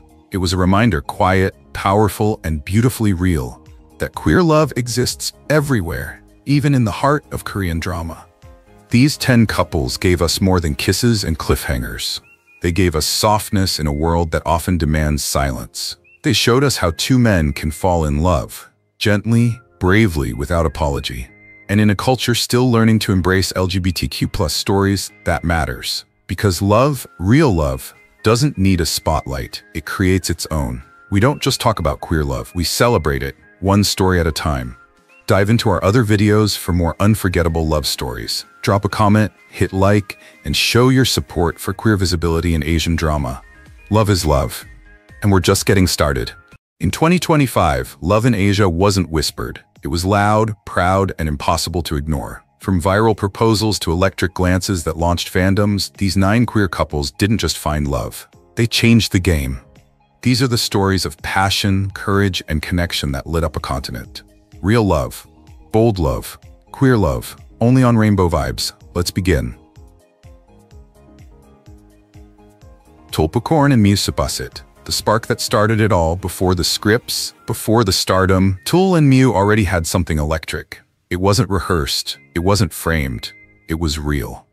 Fans first caught it in the way Mew's eyes would soften when Tul laughed, or the way Tul instinctively leaned in when Mew spoke. It wasn't just chemistry, it was gravity. That kind of connection doesn't happen often, and when it does, people notice. Whether it was interviews, fan events, or just candid moments backstage, something intimate pulsed between them. And over time, what began as subtle cues turned into an emotional conversation carried out in glances, smiles, and unspoken understanding. From whispers to a declaration. For years, rumors swirled, and for years, Tul and Mew let the world wonder. But in July 2024, during a live TV appearance, everything changed. Tul looked Mew in the eye and said simply, "It's not just the characters, it's us." The room went silent. The internet didn't. That single sentence ignited a wave of emotion and celebration. Then, 3 months later, with Thailand newly celebrating the legalization of same-sex marriage, Mew made his move and made history. In front of media, fans, and flashing lights, he proposed. Tul's tearful yes became one of the most iconic queer moments Thailand had ever seen, a public milestone that felt deeply, profoundly personal. A love that leads. Since then, Tul and Mew have stepped fully into the light, not just as a couple, but as a movement. They've walked red carpets as equals. They've shared honest moments online that blend celebrity with sincerity. And they've used their voices to support LGBTQ+ youth, to celebrate diversity, and to show that queer love doesn't have to exist in shadows.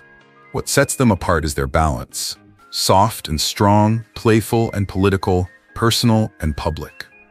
Tul and Mew remind us all that love, when it's rooted in truth, has the power to transform not only lives, but entire cultures.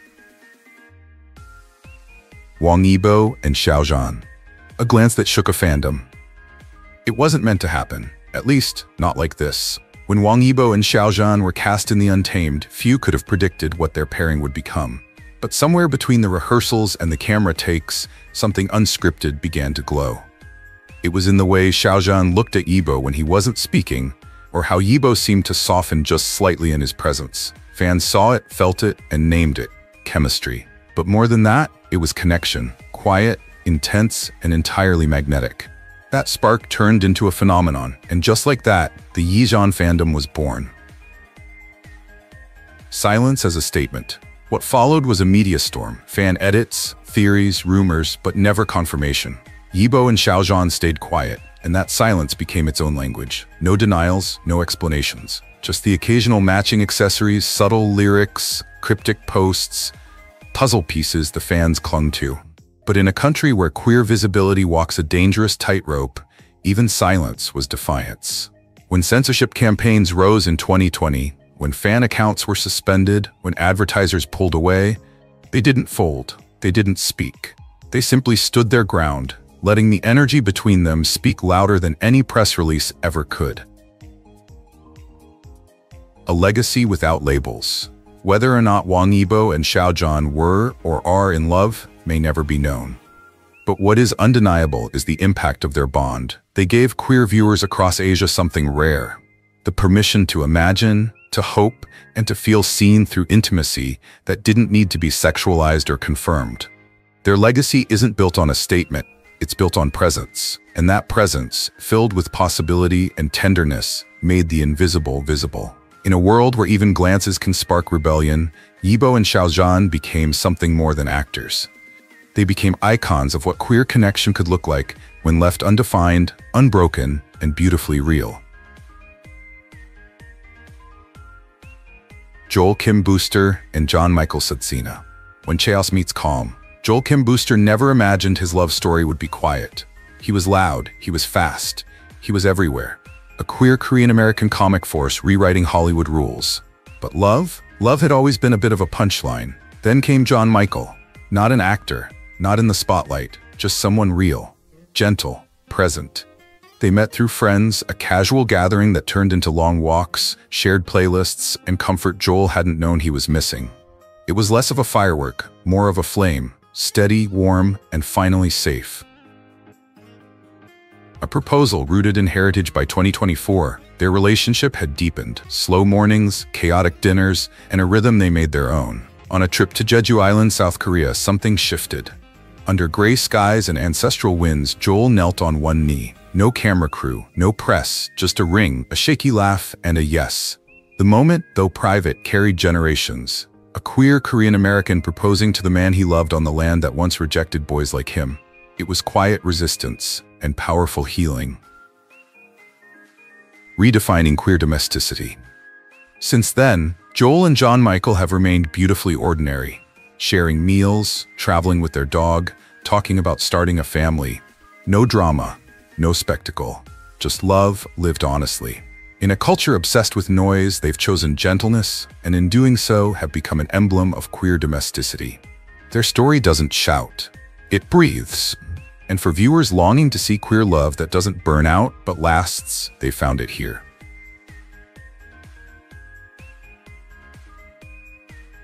Now it's your turn. Which couple so far has moved you most? Drop a comment, share your story, or just send a heart to the one that made you believe in love again. Rainbow Vibes is about celebrating all kinds of love, and yours matters too. Let's keep the conversation going below. Edison Fan and Huive Seo, when style meets soul. It started at a fashion gala in Shanghai. Edison Fan, China's golden boy of the runway, wasn't looking for connection. He had image, fame, an entire digital empire. Then came Huive Seo, a soft-spoken creative director from Seoul. Their first conversation was about design, their second about music.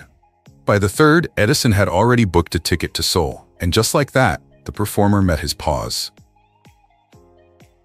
A Parisian yes. Over a year of long-distance video calls, chaotic schedules, and border-hopping love, they built something rare: trust. And in summer 2024, in the most cliché, yet perfect way possible, Edison proposed beside the Seine. Paris didn't blink, but the moment was theirs. No press release, no Instagram drop, just Edison kneeling, Huive laughing through tears, and a whispered yes. In that moment, they weren't influencers. They were just two men choosing each other.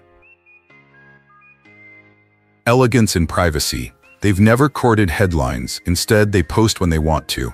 Ski trips, shared coffee cups, subtle glimpses of joy.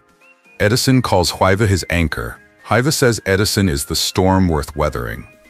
Together, they offer a model of queer love that's private, intentional, and cross-cultural.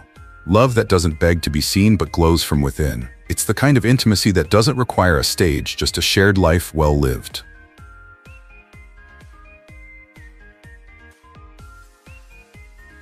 First Kanafan and Kaotung Thanawat, unspoken yet unmissable. Some connections aren't introduced, they're revealed.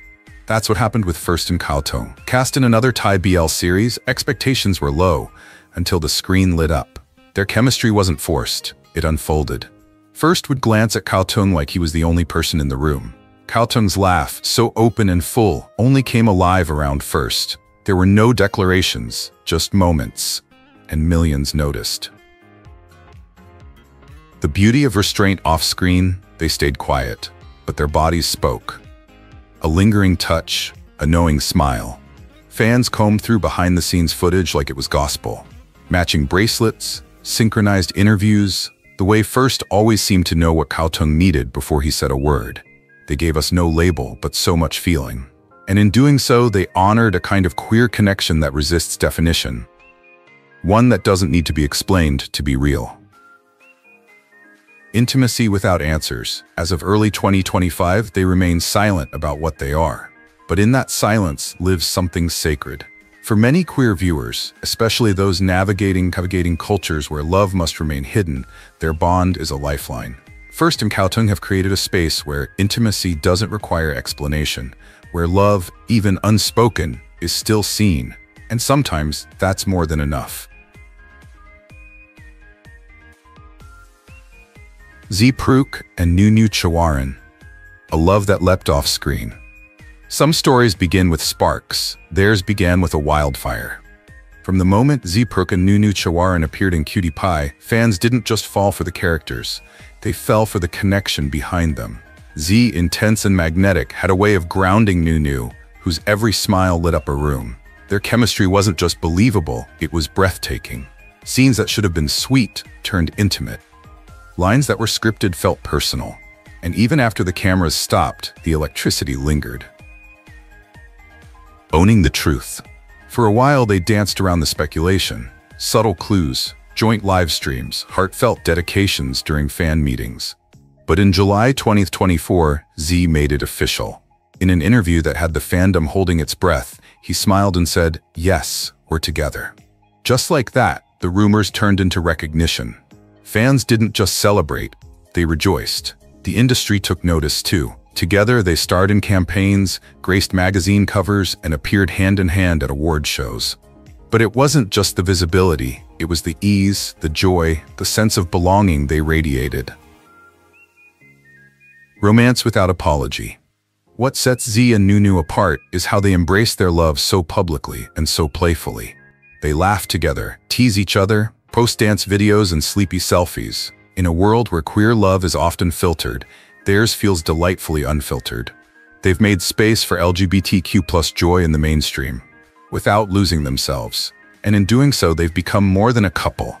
They've become a promise that love doesn't need to be hidden, that romance can be soft, funny, sexy, and safe, and that the best relationships are the ones where you can simply be yourself.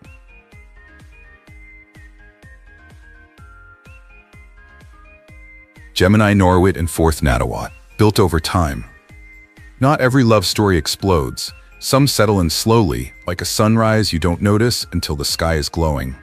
Gemini and Fourth were friends first, collaborators, co-performers, but somewhere along the way, something shifted. In their early music projects, fans saw it, the way they moved around each other with a kind of practiced ease.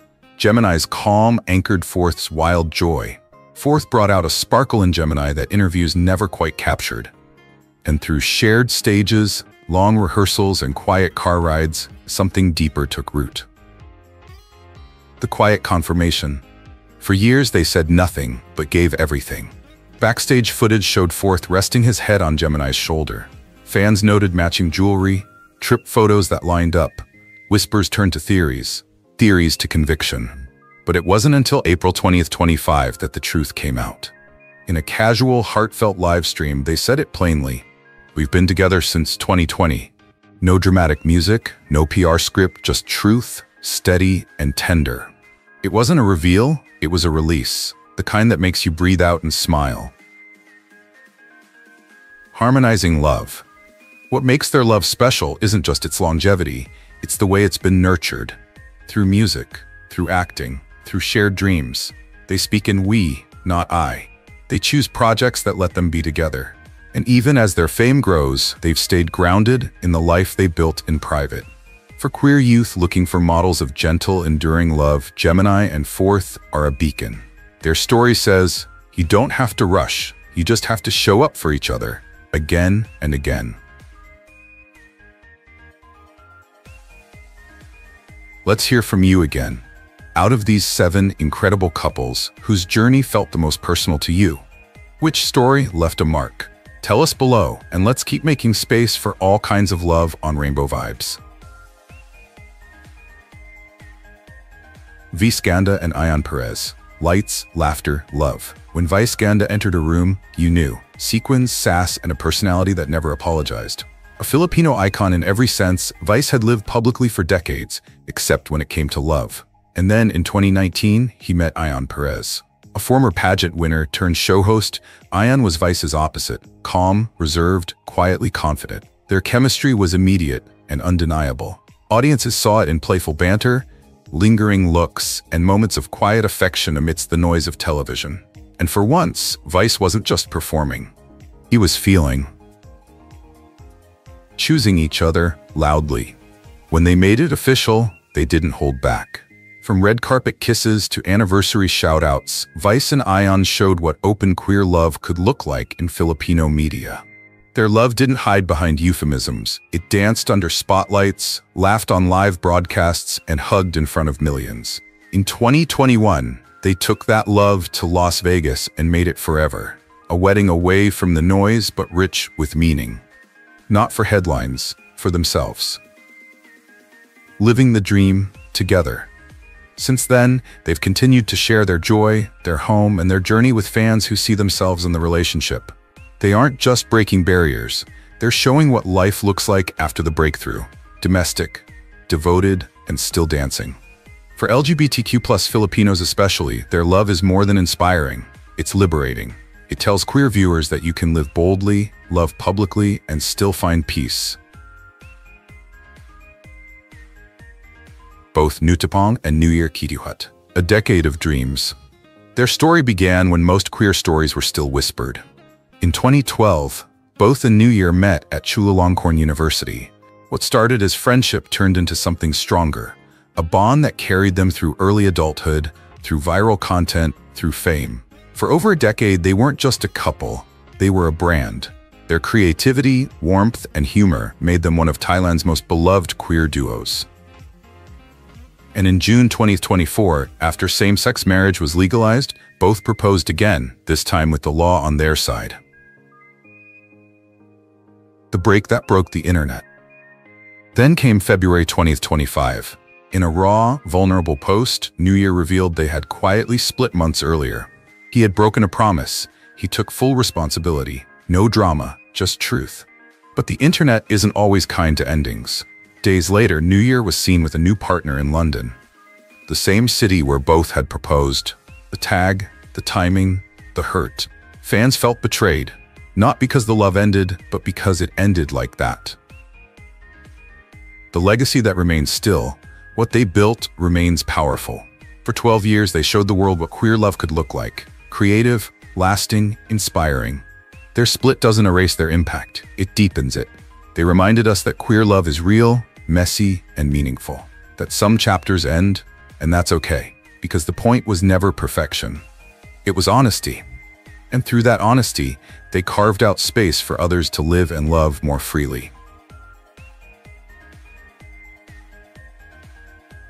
These 9 stories aren't just about romance, they're about visibility, vulnerability, victory. Queer love in Asia is not a trend, it's a movement, and it's just getting started.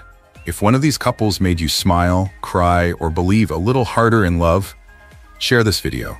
Leave a comment, tell us whose story touched you most. And don't forget to subscribe to Rainbow Vibes, because love, in all its forms, deserves to be seen. What if the hottest love stories in Asia were the ones they never expected?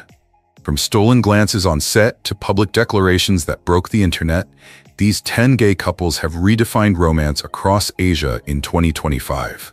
They're bold, they're beautiful, and they've captured millions of hearts, not just with their chemistry, but with their courage. So tell us, which couple made you believe in love again? Drop your thoughts in the comments, and let's celebrate love in all its forms. First, Kanafan and Kautung Tanawat. They weren't just co-stars, they were a phenomenon. From the moment first Kanafan and Kautung Thanawat appeared together in the eclipse, fans felt something different. It wasn't just chemistry, it was electricity. Every glance lingered, every touch felt like it held back a secret. Thailand's BL industry had seen iconic pairings before, but this was something else. First brought the calm, the smoldering eyes, the quiet strength. Kautung brought the storm, vibrant, emotional, magnetic. Together, they didn't just act, they made people feel, and the world took notice. As their popularity skyrocketed, so did the speculation. Behind the scenes, their bond only seemed to grow deeper. Late-night live streams, secret inside jokes, touches that didn't feel rehearsed. Some said it was all for show. Others weren't so sure. In a country where LGBTQ+ relationships still walk a tightrope between love and liability, the first Kautung duo walked it with surprising grace. They never said the words, but maybe they didn't have to, because what they shared, on camera and possibly off, spoke louder than any press release. And for thousands of queer fans watching from across Asia, that silence felt sacred. Whether they're partners, soulmates, or just incredibly close friends, one thing's clear. First and Kautung have created something that transcends labels. They've shown what it means to support each other in a hyper-scrutinized industry, to move with care, curiosity, and maybe love. In a world still catching up to the idea that two men can share deep, intimate connection without apology, they've carved out space for something beautiful. Maybe it's real, maybe it's acting, but maybe it's both. And that ambiguity, it keeps fans coming back. Not for gossip, but for hope.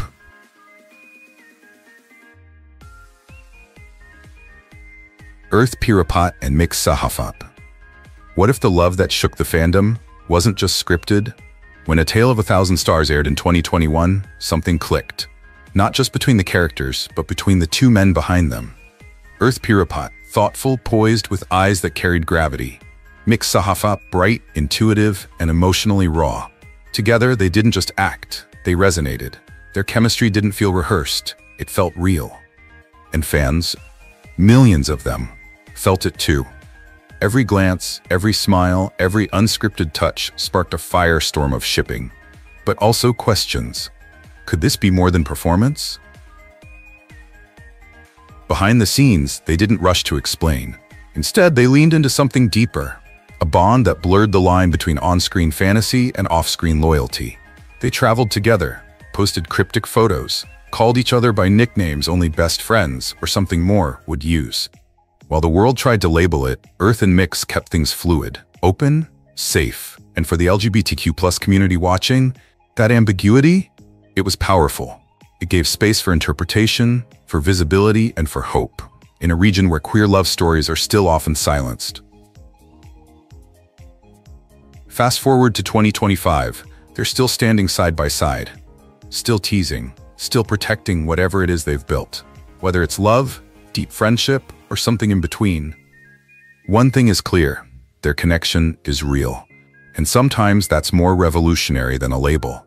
Because when two men show up for each other, year after year in front of millions, that is the story. And maybe, just maybe, that's the kind of love worth telling again and again. Zeeprook and Nunu Chawarin, it started with a glance. The kind of glance that doesn't just say, I see you, but I feel you. When Zeeprook Panich and Nunu Chawarin first appeared together in Cutie Pie the series, fans didn't just watch a love story unfold, they felt it.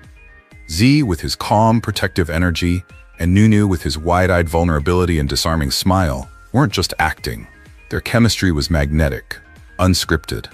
And as each episode aired, the lines between fiction and reality blurred, until no one could tell where the characters ended and the real emotions began. But what made Z and Nunu unforgettable wasn't just the drama on screen, it was what happened off-screen. Every interview, every behind-the-scenes moment felt like another clue in a love story that might be real. Z would glance at Nunu like he was the only person in the room. Nunu would light up just by being near him. There were stolen looks, playful touches, whispered support. Fans weren't imagining it, they were witnessing something rare. Two people falling into step, not just as co-stars, but as soulmates navigating fame side by side. And the world watched, held its breath, and believed. In an industry that often buries real feelings behind contracts and public personas, Z and Nunu chose something braver: authenticity. They never confirmed anything, but they didn't need to. Their bond spoke louder than words. They supported each other's careers, protected each other's hearts, and built a connection that felt too sacred to label. Maybe that's why they've become more than just fan favorites. They're a symbol of queer possibility, of gentle masculinity, of love that doesn't shout but still echoes everywhere. And whether they ever say it out loud or not, Z and Nunu have already told us the most important part. Love, in its truest form, doesn't need explanation. It just needs to be felt.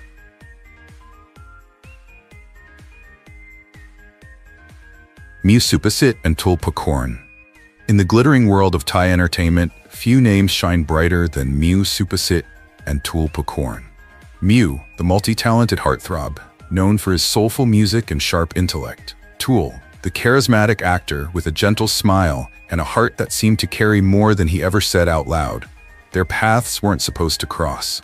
They belonged to different fan worlds, different genres, different rhythms. But fate has a way of rewriting scripts. When they finally appeared together, not in a series, not in a campaign, but in life itself, something shifted. Not just in the media, but in the air. It started subtly.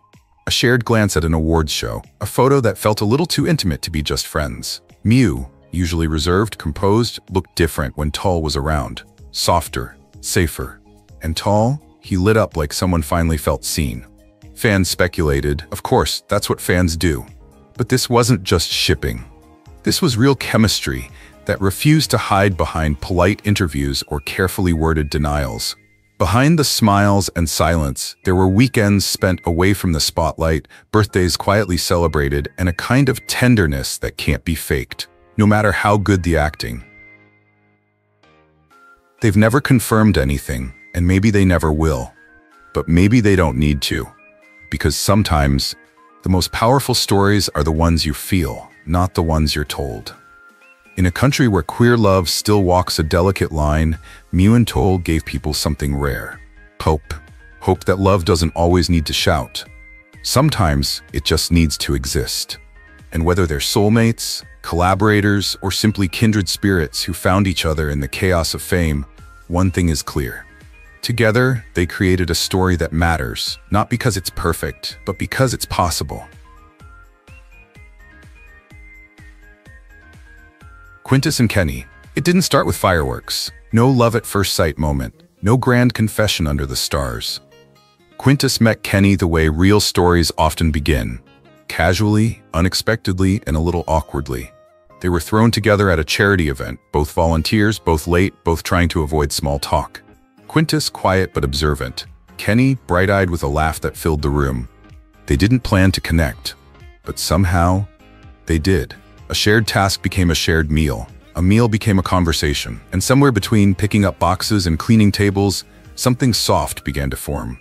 The kind of something that lingers. Unlike flashy couples on social media, Quintus and Kenny built their relationship away from the noise. There were no daily selfies, no hashtags, no couple costumes. But there were midnight walks, coffee on rainy mornings, notes hidden in lunchboxes.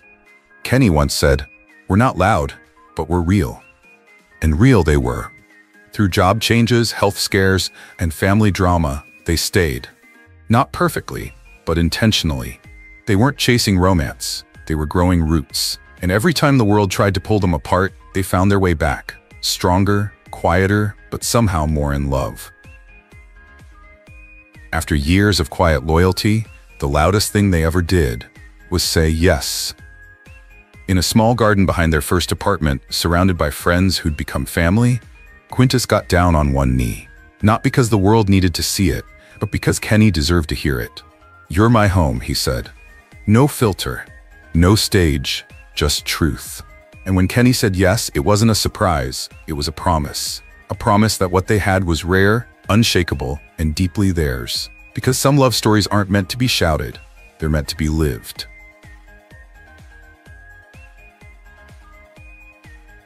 Edison fan and Hive of Seo. It started like a plot twist no one saw coming. Edison fan, the chiseled Asian model with a jawline that could cut glass and a fan base that spanned continents, wasn't exactly known for soft moments. He was bold, shirtless, and unapologetically viral. Every post, every glance, every slow-motion runway clip seemed crafted for desire, not disclosure. But then came Hive of Seo, a quiet force, an artist at heart, with eyes that held stories far older than his smile. When they appeared side by side for the first time, it didn't feel like a photo shoot. It felt like gravity had shifted, and everyone watching could feel it. At first, fans assumed it was a collaboration, a campaign, a coincidence, maybe even clever marketing. But the moments kept piling up. The matching outfits weren't staged, the vacations weren't sponsored, the hand-holding, unmistakably real. Slowly, the internet began to realize this wasn't performance, this was presence. Edison, who had built a brand on mystery and magnetism, suddenly started softening. His captions turned poetic. His eyes, once flirty, now looked full. And Hive? He didn't need the spotlight, he had Edison. Together, they weren't chasing fame. They were building something far rarer in this industry: authenticity. In a space where queer relationships are often hinted at, blurred out, or buried in subtext, Edison and Hive chose to be loud in the softest way. No declarations, no interviews, just gestures, shared glances, supportive posts, and a quiet rhythm that only those truly in sync could keep. It's the kind of love that doesn't need to scream. It just shows up. Every day, in the little things. And maybe that's what makes them unforgettable. Because in a world that still makes queer love feel like a rebellion, these two didn't flinch. They didn't hide. They simply held each other and let the world catch up.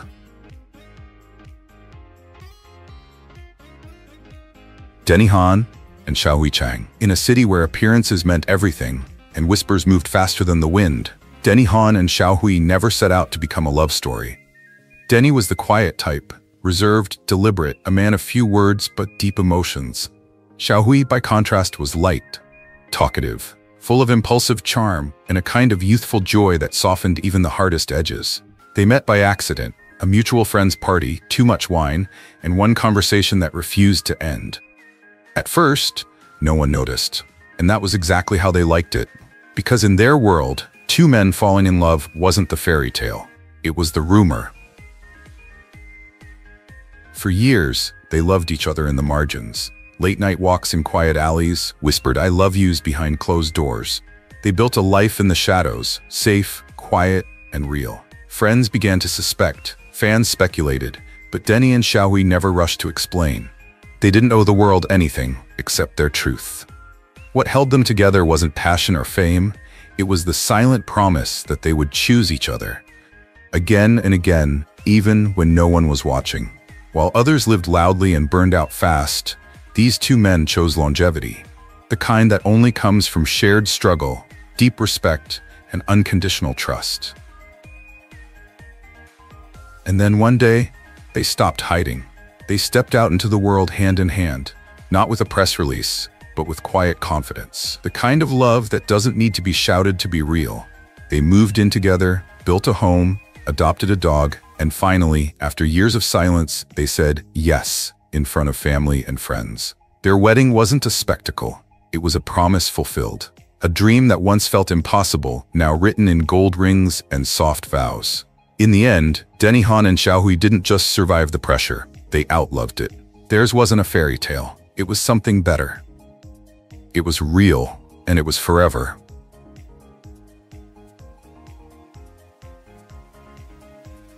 Bosung and Minjin, they didn't meet on a movie set or through mutual friends. Bosung first noticed Minjin on TikTok in a 15-second clip where he was laughing uncontrollably over a failed cooking attempt. There was something so real about it, not polished, not posed, just pure joy. Bosung commented with a simple "You made my day," not expecting anything in return. But Minjin replied. That one comment turned into a conversation, which turned into late-night video calls, playlists shared across time zones, and eventually, love. In a country where same-sex love still isn't always welcomed, they had found something rare, someone who saw them completely. Their relationship bloomed under the glow of phone screens at first. But when they finally met in person, it wasn't awkward. It felt like coming home. Bosung, with his quiet warmth, brought calm to Minjun's chaotic energy. Minjun, bold and bubbly, taught Bosung to dance in public, literally. They began documenting their life together, from lazy Sundays and shared skincare routines to matching hoodies and subway kisses. And somehow, without even trying, they became icons. TikTok didn't just love their visuals. People saw something deeper. Honesty, chemistry, and the kind of affection many had only dreamed of.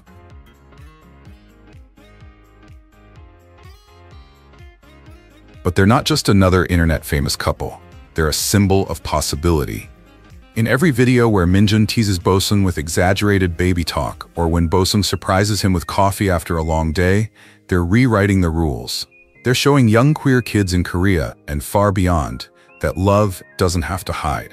That you can be soft, you can be silly, you can be loud, and most importantly, you can be loved back. Bosung and Minjun aren't perfect. They're real. And that's exactly what makes their story so beautiful.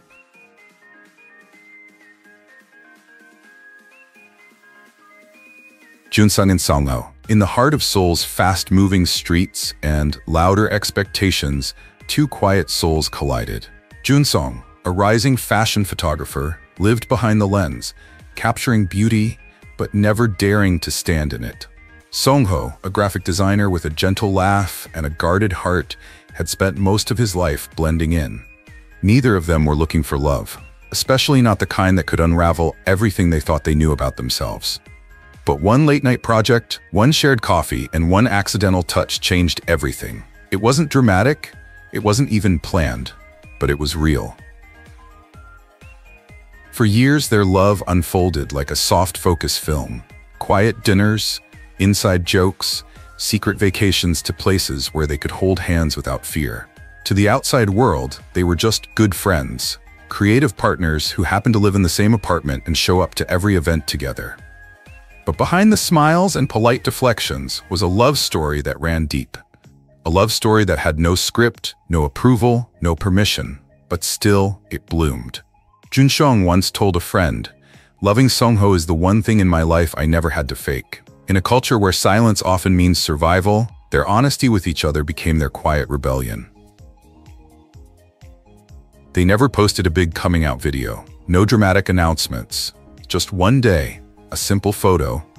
Songho's hand resting on Junsung's knee, captioned with a single heart. And suddenly, everything changed. Not just for them, but for thousands of queer youth across South Korea who saw themselves in that moment. Two men living freely, living softly, living together. Junsung and Songho may not be the loudest voices in the room, but their love speaks volumes. It tells a new generation, you can be who you are, and you can be loved for it, fully, quietly, unapologetically. Shiba and Koji, at first, no one noticed. Not really. Shiba and Koji were just two artists, constantly in motion, constantly together. They laughed like old friends, fought like brothers, and made up like nothing ever broke. In the bustling Japanese creative scene, their bond felt magnetic. But it was the kind of connection people didn't question, because it was easier not to. When Shiba started dropping Koji's name in interviews with that crooked smile, and Koji painted canvases inspired by someone I see every day, the rumors began. Still, neither confirmed a thing. Why would they? In a world that expected silence, they chose suggestion, and somehow, that said even more. While the public chased headlines, Shiba and Koji were building something quieter and deeper. Late-night ramen runs turned into weekend escapes, art shows became shared milestones, and a tiny ivy-wrapped apartment in Kyoto slowly became theirs. No label, no press release, just two lives weaving together, thread by thread. Their love wasn't loud. It was steady, intimate, defiant in its softness. Friends knew, of course. Family understood in time. But for the outside world, they were just collaborators, until that one exhibit where Koji unveiled a portrait titled My Constant, and beneath the soft brushstrokes, everyone saw what they'd tried not to believe for years. It was love. Now, in 2025, Shiba and Koji live openly. Not because they made a grand announcement, but because they simply stopped hiding. And that in itself was revolutionary. In a society still catching up to queer love, they chose honesty over spectacle. Their story isn't about rebellion or tabloid fame. It's about quiet bravery, the kind that holds hands in the dark and walks through fire without flinching. They didn't need permission to love. They just needed each other. And maybe that's the kind of story we need more of. Not loud declarations, but quiet truths that change everything. In a world that still questions who we're allowed to love, these 10 couples didn't ask for permission. They just loved out loud. And in doing so, they gave us more than romance. They gave us hope. Proof that visibility matters, that joy is powerful, that being true to yourself isn't just brave, it's beautiful. Their stories remind us that love doesn't need to be explained, it just needs to be seen. If their courage moved you, inspired you, or simply made you smile, don't keep it to yourself. Hit that subscribe button, explore the other stories waiting for you on our channel, and join us as we continue to celebrate queer love across Asia and beyond. Because this isn't just content,